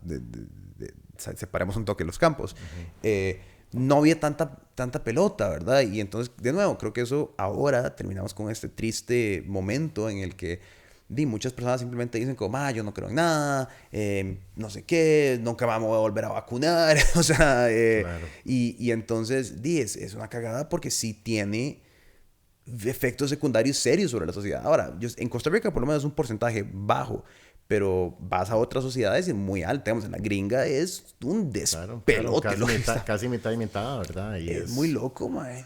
sí, terrible. O sea, imagínate cuántas, por lo menos 1 millón de personas se murieron que no tenían que morirse a pura culpa del desconocimiento y desinformación. Eso es muy loco. Mínimo, ¿verdad? O sea, es increíble. Familias devastadas, ¿verdad? Y bueno, ahorita en Estados Unidos hay más de 4 o 5 millones de personas que están con alguna discapacidad debido a haber tenido COVID, También, sí, ¿verdad? el síndrome post-COVID. Ajá, sí, a largo plazo. O sea, todos esos impactos se hubieran bajado muchísimo si la gente se hubiera vacunado como tenía que ser en Estados Unidos, ¿verdad? Sí. Por ejemplo. Pero bueno, eso es parte de lo que tenemos que afrontar a futuro. Van a haber otras pandemias, van a haber otros momentos y ojalá de aquí a allá podamos volver a incrementar la creencia en la ciencia, ¿verdad? En que sí hay gente que tiene los mejores deseos de que seamos saludables y de que podamos estar bien y que están desarrollando cosas para lograr eso, ¿verdad? Pero va a ser un camino difícil porque hay Sí. mucha desconfianza. Sí, hay mucha desconfianza y hay mucha, sí, como inseguridad, ¿verdad? Yo creo que todo el mundo piensa como que hay voces, y sí, o sea, sí hay gente mala en el mundo, y sí hay cosas güeyes que pasan, y sí hay casos grandes de corrupción, pero como en todas las varas. Pero en especial cuando es un momento de emergencia, ¿verdad? Tenés que trabajar sobre lo que hay. Y más, yo pienso, si esta pandemia hubiera pasado, bueno, sí pasó hace 100 años, pero digo, si hubiera pasado como con la propensidad que tenía el COVID de esparcirse y causar destrucción como lo causó, pero si no hubiéramos tenido ni siquiera los recursos que tuvimos, hubiéramos llegado, o sea, o sea, si no hubiera sido por esto, a dónde estaríamos, ¿verdad? Probablemente en un lugar mucho, mucho, mucho peor. Pero sí, yo no sé, creo que va a ser un proceso largo de recapturar como esa confianza en la gente y que la gente empiece a decir como que, sí, entiendo que fue complicado, entiendo que pasaron un montón de varas que no tuvieron que haber pasado, pero al final del día hay que aprender y pasar por esos lugares, ¿verdad? Claro, claro. Mucho empieza con la educación, ¿verdad? Es un enfoque en dar educación científica desde temprano. Claro. Y que de veras quede inculcado, porque mucha gente simplemente tiene desconocimiento de cómo funciona tal cosa, ¿verdad? O sea, por ejemplo, vacunas de ARN mensajero. Mucha gente que hasta que empezó la pandemia no habían escuchado siquiera que era un ARN mensajero. Sí, yo creo que yo. Tenemos 30 años de estarles desarrollando. Entonces, si hubiera más conocimiento, que en la escuela te hubieran sentado tal vez y te dicen, vea, están desarrollando terapias de ARN mensajero. Ya lo hubieras escuchado hace 30 años y ya no es el pánico de es algo nuevo que nunca han visto, que están inyectando en la gente, ¿verdad? Sino más bien es 30 años de estudios, ahora ya están llegando a un punto de poder ser utilizados. Entonces, esos cambios, yo espero Sí, que vengan. que vengan, claro. Yo te quería preguntar, que vos que estás como en el campo y pasas, me imagino, viendo muy latente qué es lo que está pasando, ¿qué te emociona? O sea, aparte de lo que estás haciendo vos, que te tiene que emocionar muchísimo, ¿qué son las áreas que vos decís como, ma, esta vara que está pasando acá, o estoy escuchando lo que están haciendo en este lugar? ¿Qué es lo que te cautiva a vos, digamos, ya como, no de personalmente, pero de observador? O sea, todo lo que es la oportunidad de analizar datos de forma masiva, Ok. que se está usando, por ejemplo, para poner un ejemplo, el proyecto de secuenciación del genoma humano Sí. duró 30 años desarrollándose para leer un genoma humano, con un costo de más de $1.000 millones hacerlo. Hoy en día, leer un genoma humano cuesta $1.000 y se hace en cuestión de semanas. Eh, Porque esa tecnología ha ido incrementando la habilidad de hacer el análisis de la información, está, ¿verdad?, mucho más fácil. A mí me emociona mucho ver qué podemos hacer con esa capacidad de analizar datos a futuro, ¿verdad? ¿Será que podemos llegar y agarrar todas las células de cáncer, meterlas en una máquina y que nos diga exactamente, ¿verdad?, la probabilidad de que esto sirva, esto sirva, esto sirva en combinación, ¿verdad? Hagamos esta terapia de esta forma.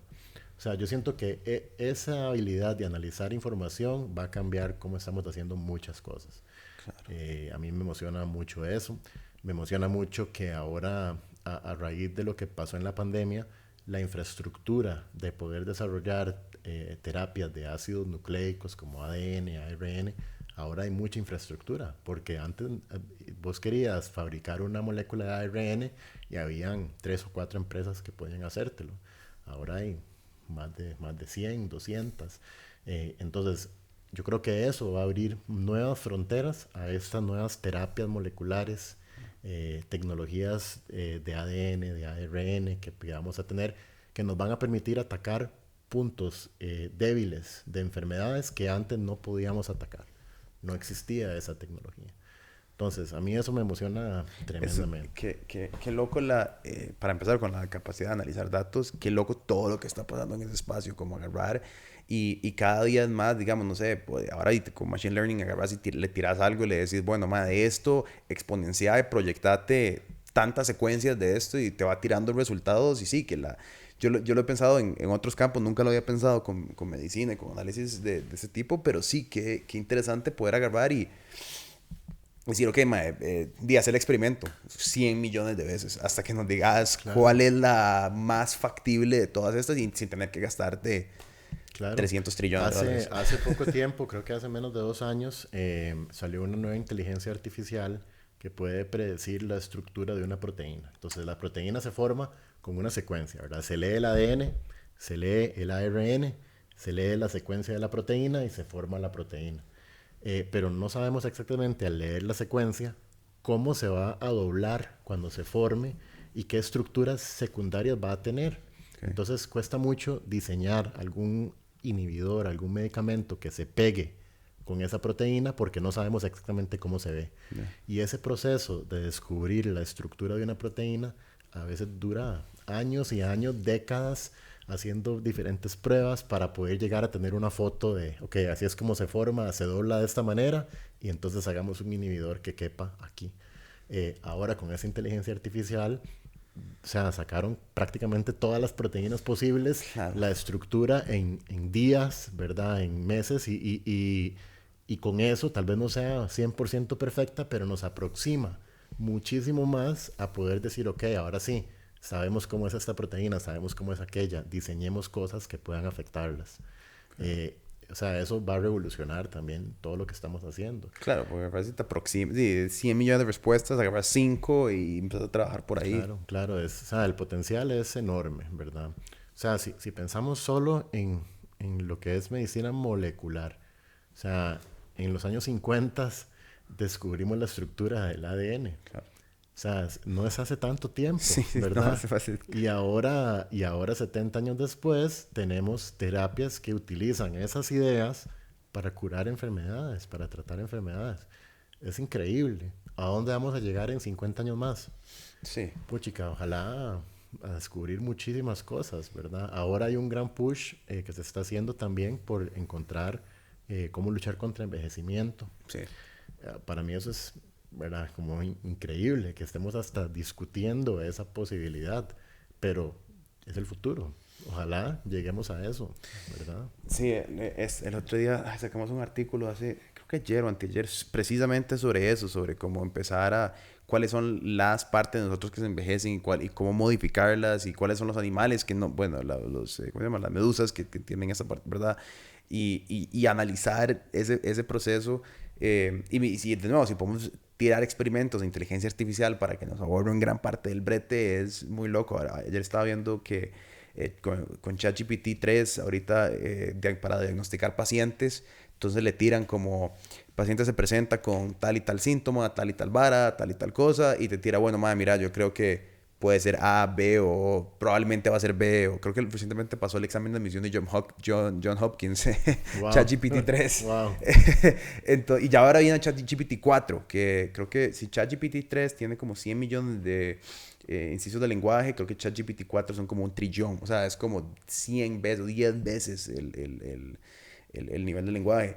Y eso es una vara, eso es un modelo de lenguaje relativamente sencillo comparado a lo que se puede llegar a hacer con secuenciadores mucho más pichudos en un tema en específico, nada más.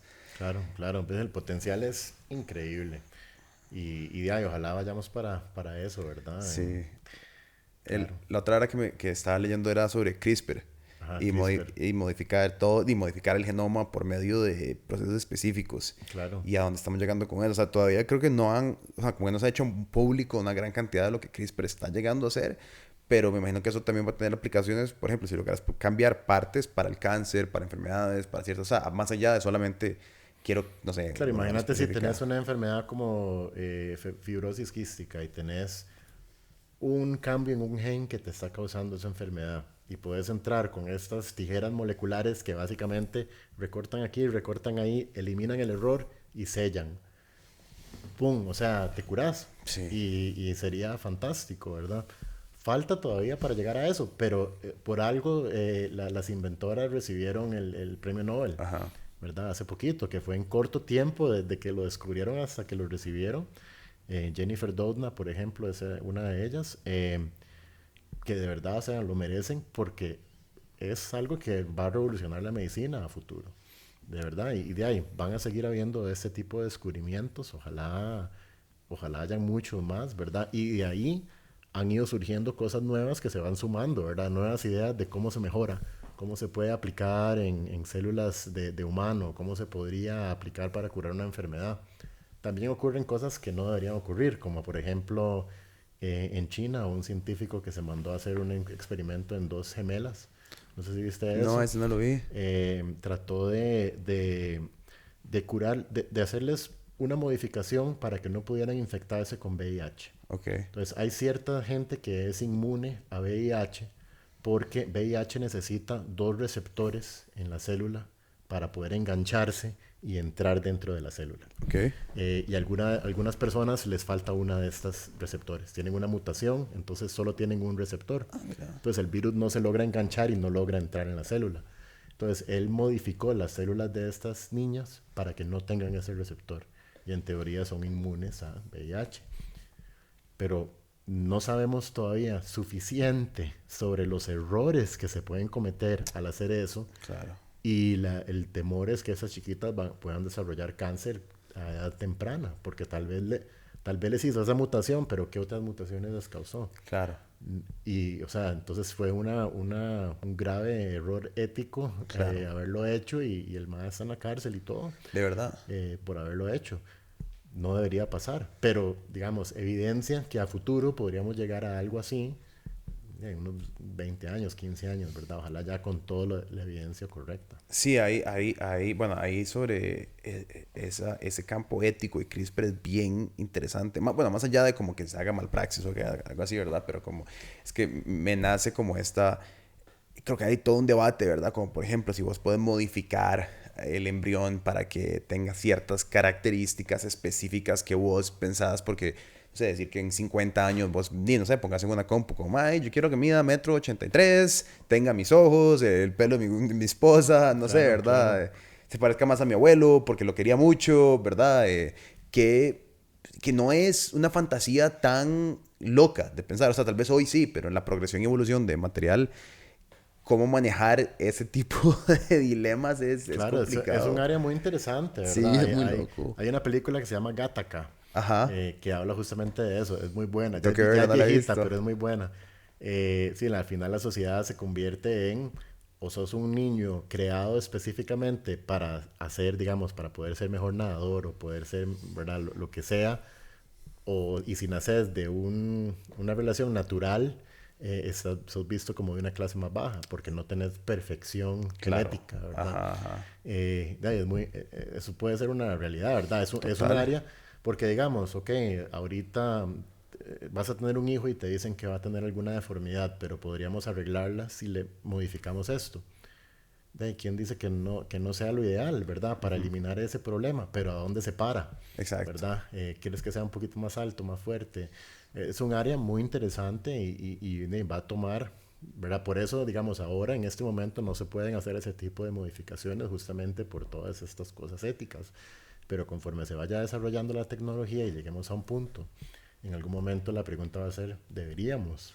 Sí, ¿Verdad? ¿Y dónde se para? sí, es súper denso. O sea, porque el mismo, y después si se puede volver una vara totalmente de recursos, ¿verdad? Y si mi hijo va a tener un coeficiente intelectual de 1000, por decir algo, ¿no? O sea, y el otro no, porque no tuvo la harina para pagar CRISPR Claro. Plus Claro. o lo O que sea, sea. por dicha la mayoría de los rasgos de las personas así son muy complejos, ¿verdad? Ajá, No es sí, por como que supuesto. cambio este gen y entonces ya ahora mi niño es un genio Sí, sí, versus sí. no.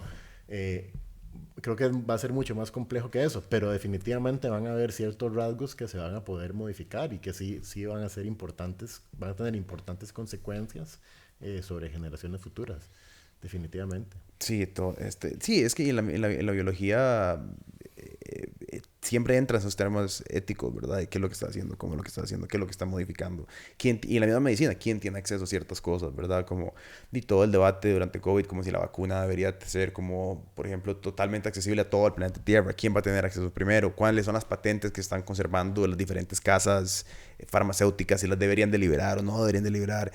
Eh, Bueno, y ni hablemos de que eso, o sea, solo hablando de las vacunas contra COVID son uno de los logros más increíbles de los últimos 100 años. O sea, es increíble que en menos de 10 meses llegáramos a tener vacunas tan efectivas que de verdad modifican el curso del transcurso de lo que está ocurriendo en la pandemia.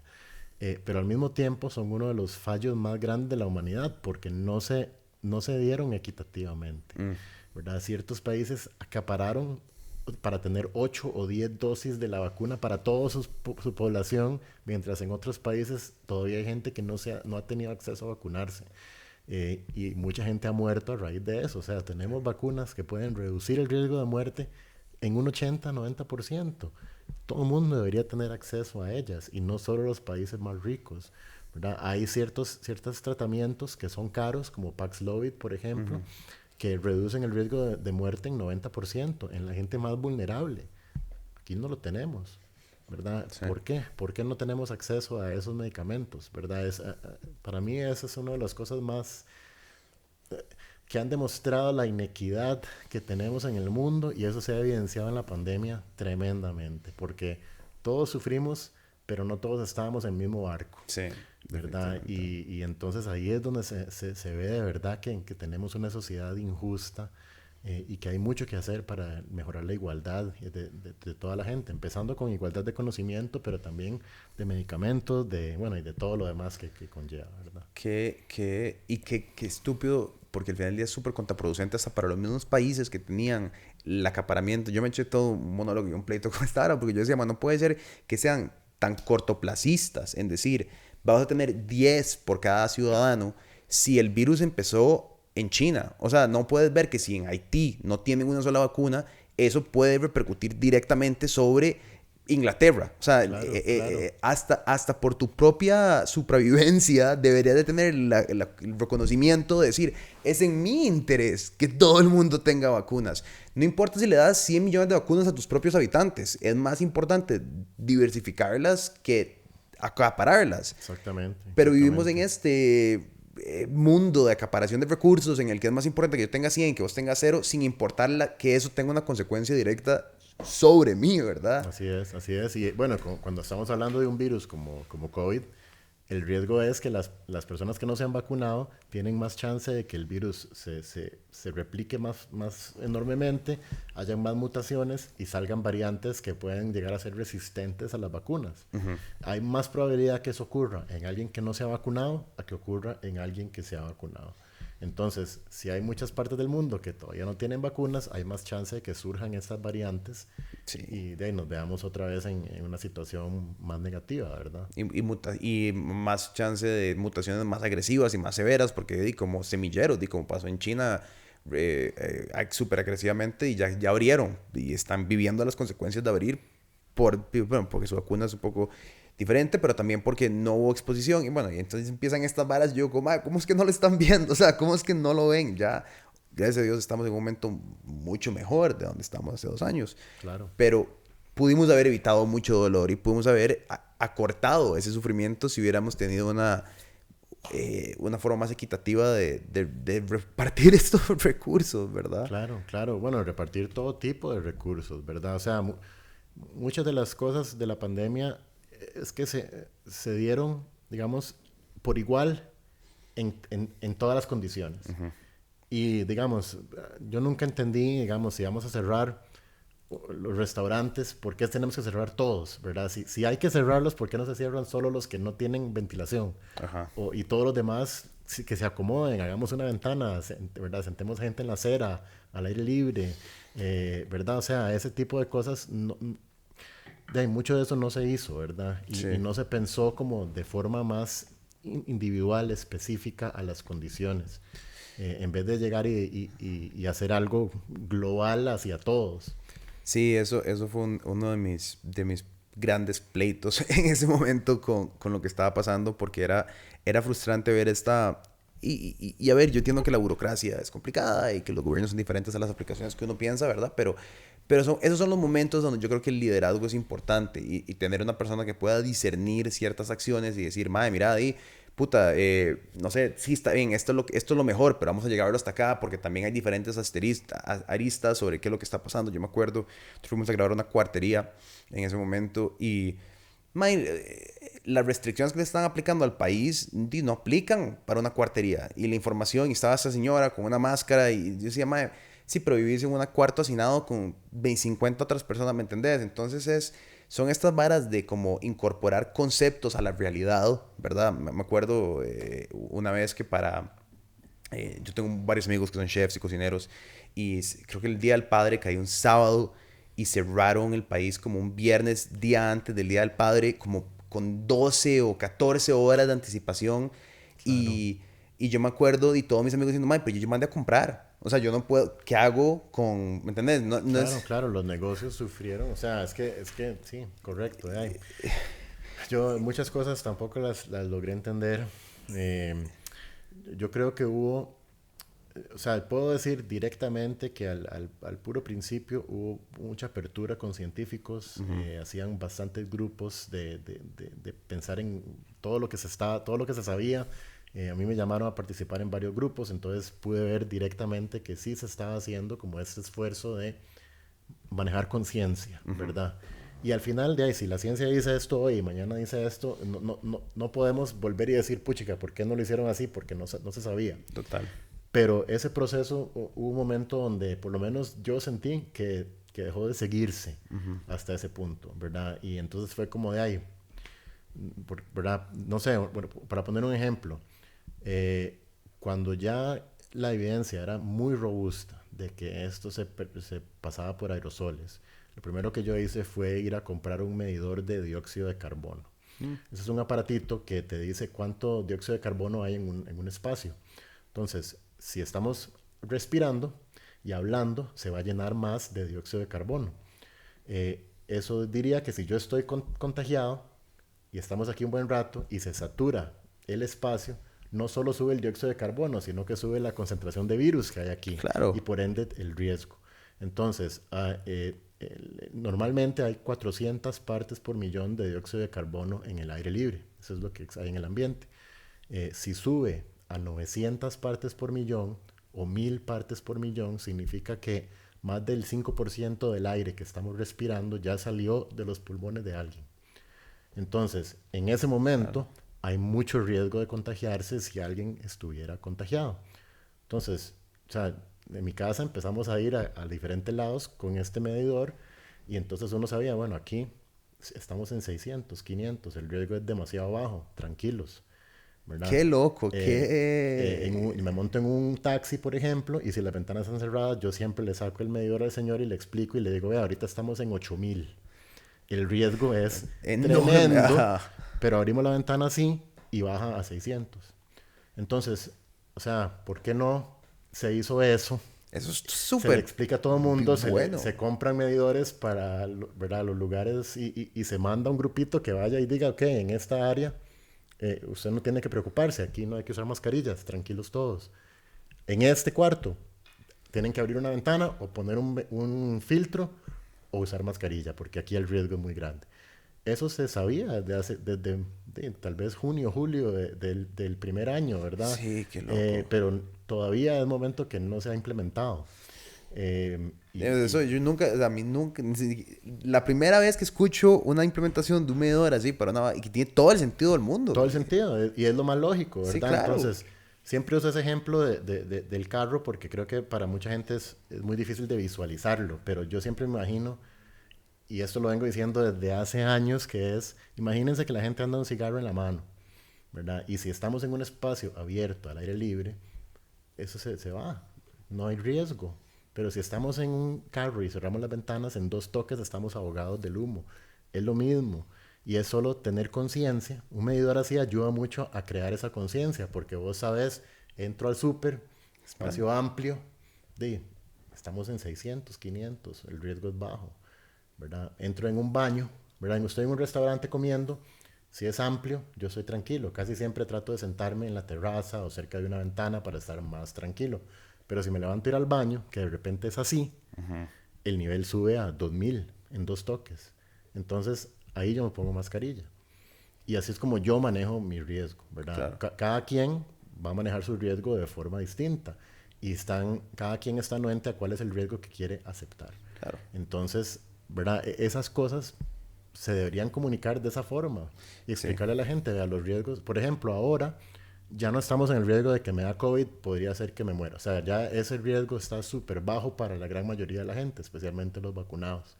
¿Cuáles son los riesgos que hay ahorita? Pues cierto porcentaje de gente, más o menos el 7-8%, va a terminar con impactos de COVID a largo plazo, sí. a tiempo prolongado. Esos impactos pueden ser muy severos. Sí, ¿Verdad? mi novia, por ejemplo, el papá, le dio COVID, no fue nada. Pero la tos que tuvo le duró como 6, 7 meses, o sea, y eso que estábamos ahí hablando y un señor súper bien, esquía, corre, está súper fit, pero no todos que nada más, no sé, o sea, incesante, incesante, Claro. incesante, incesante, incesante. Claro, y hay, bueno, hay más de 200 síntomas que pueden permanecer y en muchos casos permanecen por más de un año o 2 años. Entonces, imagínate lo que es, bueno, primero el riesgo de tener un infarto o un problema de corazón después de haber tenido COVID es como 48 veces más en los primeros 3 o 4 meses después de haber tenido COVID. Fíjate. El daño que puede tener el corazón podría ser permanente. El daño al cerebro podría ser permanente. Y hay ciertos daños que sí son muy importantes, ¿verdad? Eso casi nadie lo comunica. Entonces, para mí, ok, no es el mismo riesgo que teníamos antes. Sí hay cierto riesgo, pero estoy dispuesto a aceptarlo hasta cierto punto, entendiendo bien cuáles son esos riesgos. El problema es que ahorita a la gente no se le ha comunicado bien cuáles son esos riesgos reales. Ya todo el mundo cree que esto no... Sí, ya pasó, se acabó la Se pandemia, ya no, no acabó. hay nada. Entonces la gente está tomando decisiones de modular su riesgo, pero con información incompleta, Claro. ¿verdad? Y digamos, yo teniendo toda la información que conozco, todavía tomo ciertas decisiones. O sea, claramente aquí estamos hablando sin Sí, mascarilla, sí, sí, sí. tranquilos.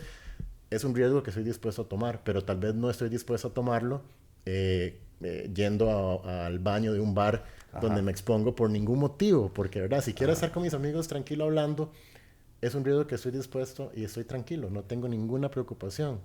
Pero tal vez no es lo mismo a la par de alguien en el baño, Ajá. solo porque, ¿verdad? Entonces, yo creo que teniendo ya la información, todo mundo podemos tomar las decisiones adecuadas de lo que es importante. Y a veces la respuesta es tan simple como abrimos la ventana en vez de tenerla cerrada. Y ya, mi riesgo ya bajó suficiente que no tengo que preocuparme más. Sí, eso es que al final del día es como consentimiento informado. O sea, yo puedo estar dispuesto a tal y tal vara mientras yo esté en aras de qué es lo que estoy haciendo. Si me voy a Correcto, tirar de... correcto, Yo tengo todo el derecho de tirarme de un avión. De ahí, mae, sí, pero y firma acá y sepa lo que está haciendo. correcto. Pues, hay 2 paracaídas. Si el segundo no abre y te fuiste. Pero eso es parte de la decisión y yo creo que sí es básicamente como deberíamos de optar todos en una sociedad civil, ¿verdad? Pero sí, eso sí, si tener la información, compartirla. O sea, uno de mis grandes pleitos era por ejemplo, los riesgos al COVID, digamos, dependiendo de la persona con su salud, ¿verdad? Y, madre, y sí, hay ciertas comorbilidades que vos podés tratar vos mismo que van a reducir tu riesgo y tu impacto. Y de eso no se habló. O sea, Claro. En Costa Rica de eso nunca, bueno, en muy pocos países se habló de los riesgos y las comorbilidades que vos llevabas que agravaban el COVID. Yo decía, pero ¿por qué no estamos hablando de esto si esto es enorme? ¿Me entiendes? Son cosas que pueden alivianar. Pero sí, y es lo mismo. Y si vos decís, no me interesa, me vale, bueno, ahí, Claro, y es tu decisión, es ¿verdad? súper X, pero no sin saber, que esa es la responsabilidad del día que le estamos dando a las personas que nos gobiernan o que nos Claro, mandan claro. o que... O sea, por ejemplo, o sea, en Estados Unidos que las vacunas que no son obligatorias, ¿verdad? Eh, yo no estoy en desacuerdo con eso. O sea, está bien, pero que se eduque la gente, o sea, que podamos educar Ajá, a la gente sobre la realidad de cómo funcionan, de qué es lo que va a lograr, de cuáles son los riesgos y que la gente después tome esa decisión, pero con toda la información enfrente. claro. ¿Verdad? Es como, digamos, fumar, es lo mismo. Vos sabés que fumar causa cáncer, el 80% de los tipos de cáncer que ocurren se podrían eliminar si nadie fumara. De verdad, ese número no Eh, lo sabía, qué loco. ¿Verdad? Es mucho el factor que causa el cáncer, que causa fumar en el cáncer, pero todavía hay gente que fuma. Bueno, Pero está bien, usted sabe las consecuencias, en la misma cajita dice, ¿verdad? ajá. Esto causa cáncer. Si usted quiere fumar, de adelante, es su decisión, es su cuerpo, eso es lo que creo yo.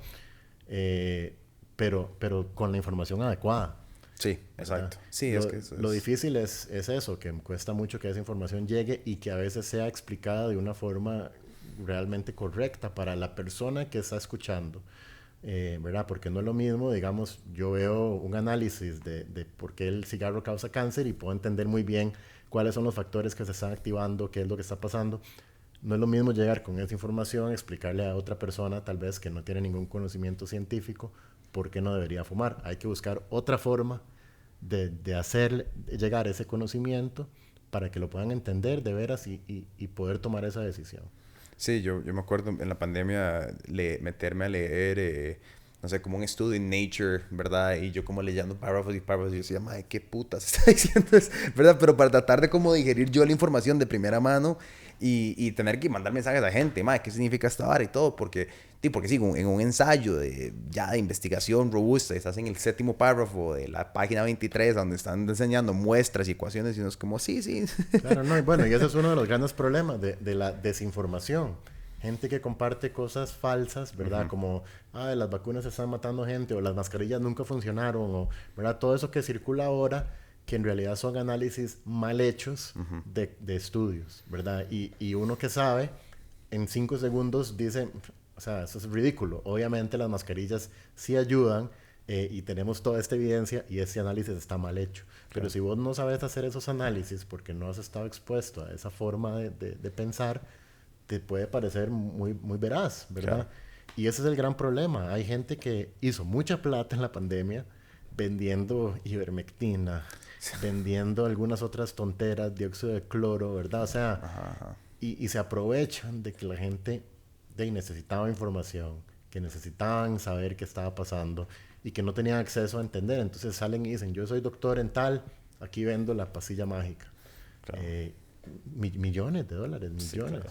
Es más, ahora salió un estudio, un análisis que el 90% de la desinformación que sale en redes proviene de 12 familias específicas en el mundo. Eso lo vi, sí, es qué loco. Increíble. 12 fuentes así, puedes ver a dónde están, quiénes son las personas. Sí, sí, y esa gente hizo millonadas. Claro. Millonadas, y es como, bueno, ok, todo lo que hay de conspiraciones, pero cuando uno dice eso, lo vuelven a ver como, no es así, pero es como, sí, de verdad, es increíble lo mucho que la gente se aprovecha de momentos como esos para... Sí, para monetizar. Sacar provecho, claro. Sí, para monetizar. Y también como para...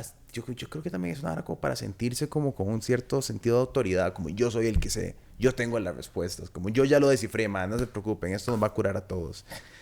Porque volvemos a lo mismo. La ciencia es una vara incierta y que la respuesta sea complicada, de múltiples pasos y de múltiples años, que necesiten múltiples análisis, es algo que a nadie le gusta escuchar. O sea, es súper complicado.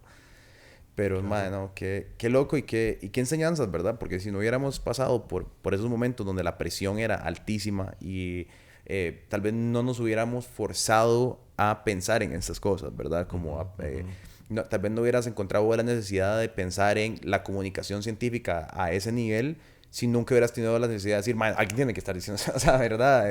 Claro. Sí, no, para mí fue todo un aprendizaje, ¿verdad? Ahora te estaba contando, cuando empezó la pandemia...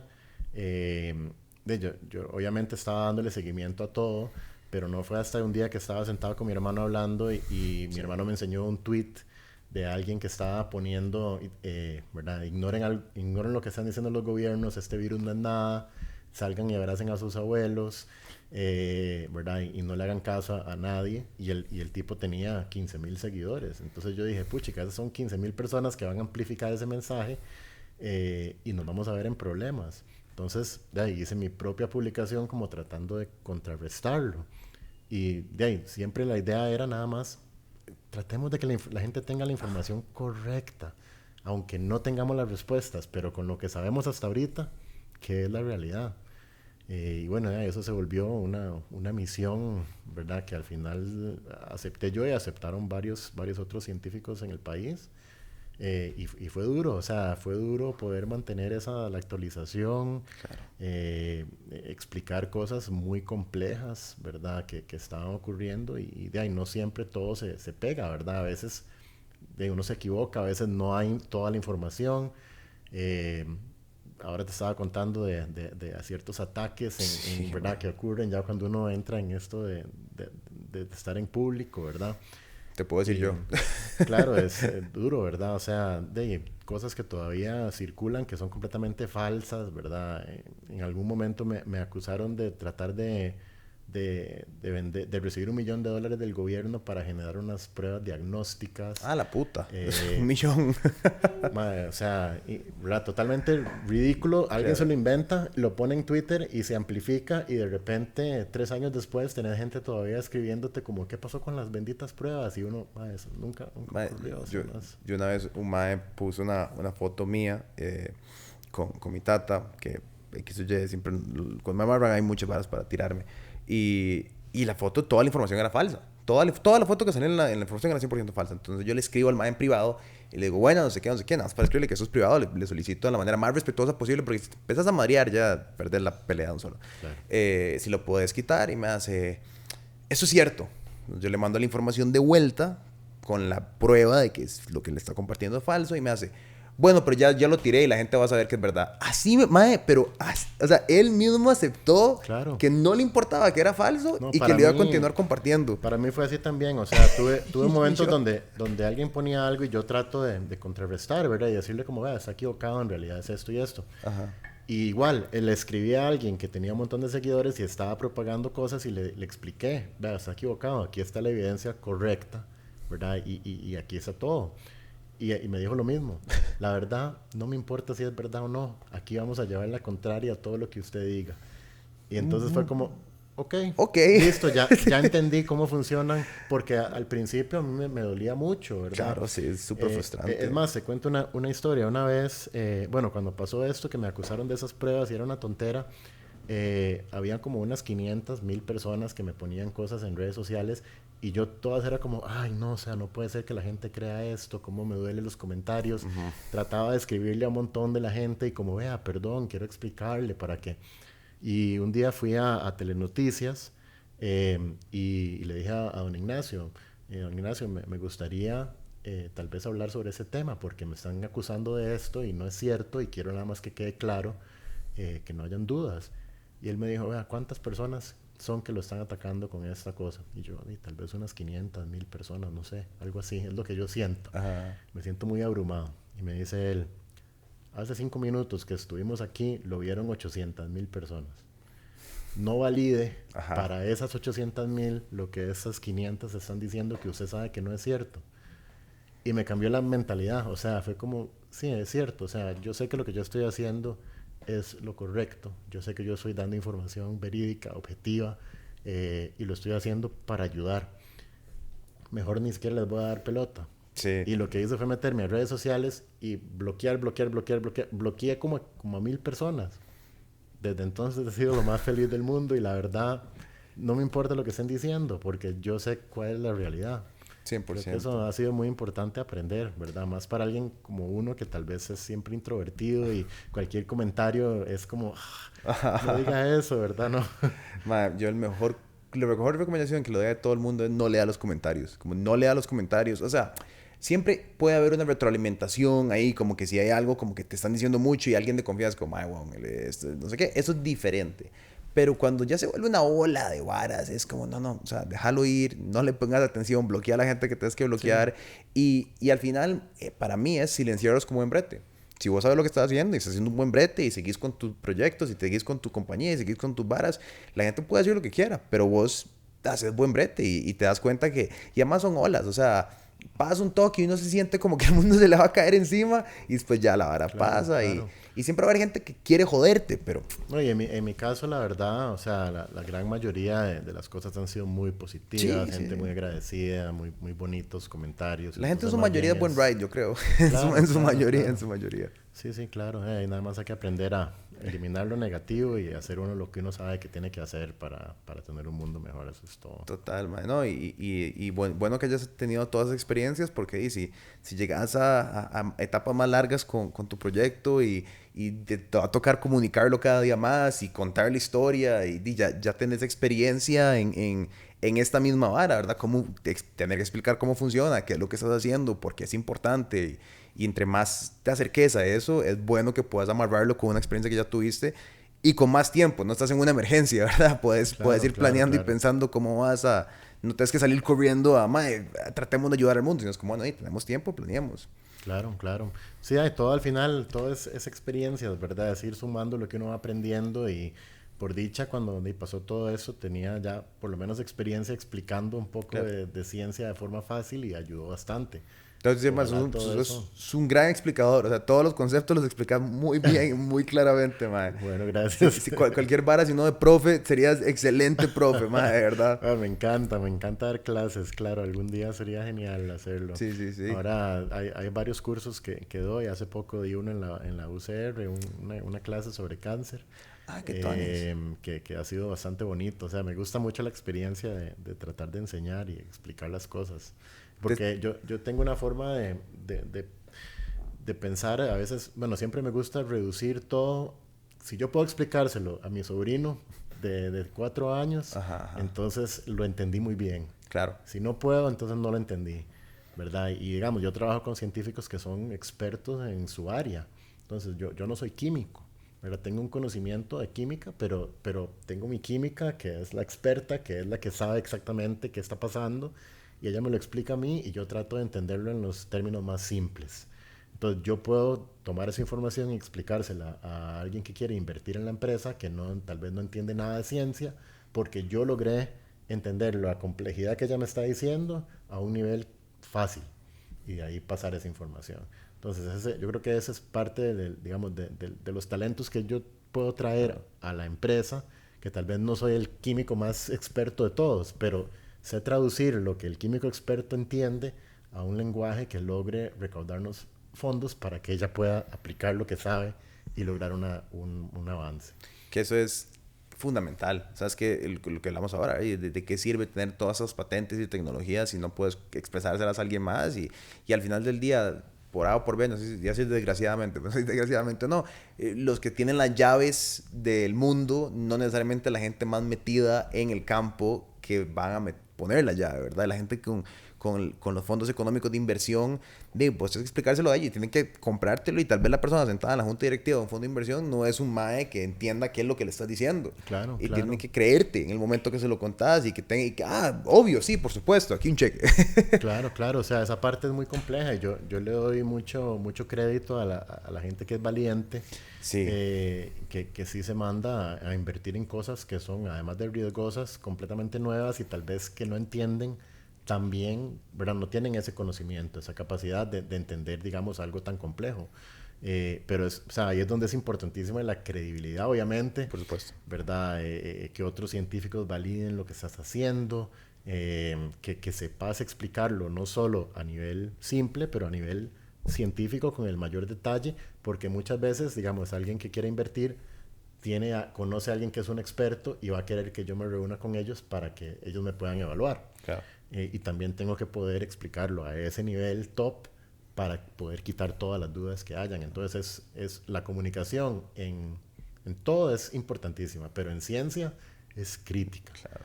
¿verdad? Y eso, bueno, eso va hacia todo. Una de las cosas más importantes que yo hago es networking, Mm, ¿verdad? Conectarme con gente, ir a conferencias, escuchar ideas, tener conversaciones, ¿verdad? Generar relaciones para que después surjan oportunidades.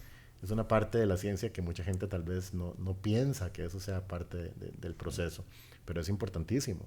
Si no te relacionas con otras personas, si no estás siempre buscando ideas nuevas, te estancas en lo que estás haciendo. total. Yo te quería preguntar ya para dejar de robarte tanto tiempo. Te quería preguntar, ahora al principio hablábamos de cómo una de las cosas que vos terminaste fue, eso tiene que pasar desde Costa Rica. Y a veces siento como que el ambiente empresarial, de diseño de todo Costa Rica es muy complicado. Yo con esta empresa sé un poco lo complicado que es. A mí, pero no es imposible pensar con poblaciones de similar tamaño. Digamos, uno ve Israel, la cantidad de patentes que sacan en Israel al año, ¿verdad? Es loco. ¿Pues pensás que es posible ver a Costa Rica en algún momento, digamos, como ser un país de innovación, de patentes, de donde está Franklin allá, estás vos acá, pero también hay un reguero de otros más haciendo otras cosas? ¿Cómo ves vos ese paso a Costa Rica convirtiéndose en esta potencia, verdad? Claro, bueno, yo creo que ahorita somos todavía un país donde hay ciertos equipos haciendo cosas muy innovadoras, pero están todavía forjando el camino, ¿verdad? Un ejemplo es Establishment Labs, Mm. que es una empresa de dispositivos médicos TICA, que ahora es un unicornio, o sea, $1.000 millones están en Nasdaq, Nombres. es una innovación tremenda, y ellos forjaron ese camino, ¿verdad? De cero. Entonces, la innovación existe. Lo que cuesta es la cultura de pensar no solo en hecho en Costa Rica, sino ideado, creado e impulsado en Costa Rica. Claro. Y eso es como la mentalidad que hay que cambiar, ¿verdad? Que nosotros no solo podemos hacer la manufactura muy bien o el procesamiento muy bien, también podemos ser creativos y tener esas ideas nuevas. Y hay que desarrollar ese proceso. O sea, muchos profesores en las universidades pueden tener ideas gigantes y tal vez todavía no tenemos todos los mecanismos para que puedan lanzar esas ideas, y más bien deberíamos llegar al punto donde se incentive. Usted es un genio en lo que hace. Tenemos aquí mecanismos para que esa idea fluya hacia industria y llegue al mercado. Y vamos a apoyarle desde el gobierno hasta la universidad, hasta la industria, todo el mundo colaborando para que ese proceso fluya. Y todas sus ideas geniales se pasen a alguien que pueda desarrollarlas y lograr, ¿verdad?, algo tangible, una verdadera innovación, que ya es cuando la creatividad se logra aplicar. Y esa cultura va cambiando. O sea, yo creo que va a tomar varios Franklin Changs para que lleguemos a el punto donde digamos, pucha, sí se puede, y sí podemos hacerlo aquí en Costa Rica. Pero yo creo que estamos bien encaminados. O sea, hay mucha gente que está trabajando en montar clusters, grupos de científicos, grupos de innovadores de diferentes áreas, ponerlos todos juntos para colaborar. Y bueno, creo que es un proceso largo, pero es un proceso que tiene que ocurrir. O sea, tenemos demasiado talento en el país para que alguien pueda decir, es que en Costa Rica cuesta mucho, mejor vamos a Silicon Valley. Sí. O sea, yo sé que en Silicon Valley podría ser más fácil hacer lo que se puede hacer, pero yo sí creo completamente que podemos hacerlo desde aquí, y aunque sea una parte aquí y otra parte en Estados Unidos, como hace Don Frank, que tiene parte en Houston, parte aquí. Ok, no importa, hacemos lo que se puede hacer aquí y eventualmente vamos rompiendo más camino para que más y más se pueda ir haciendo aquí.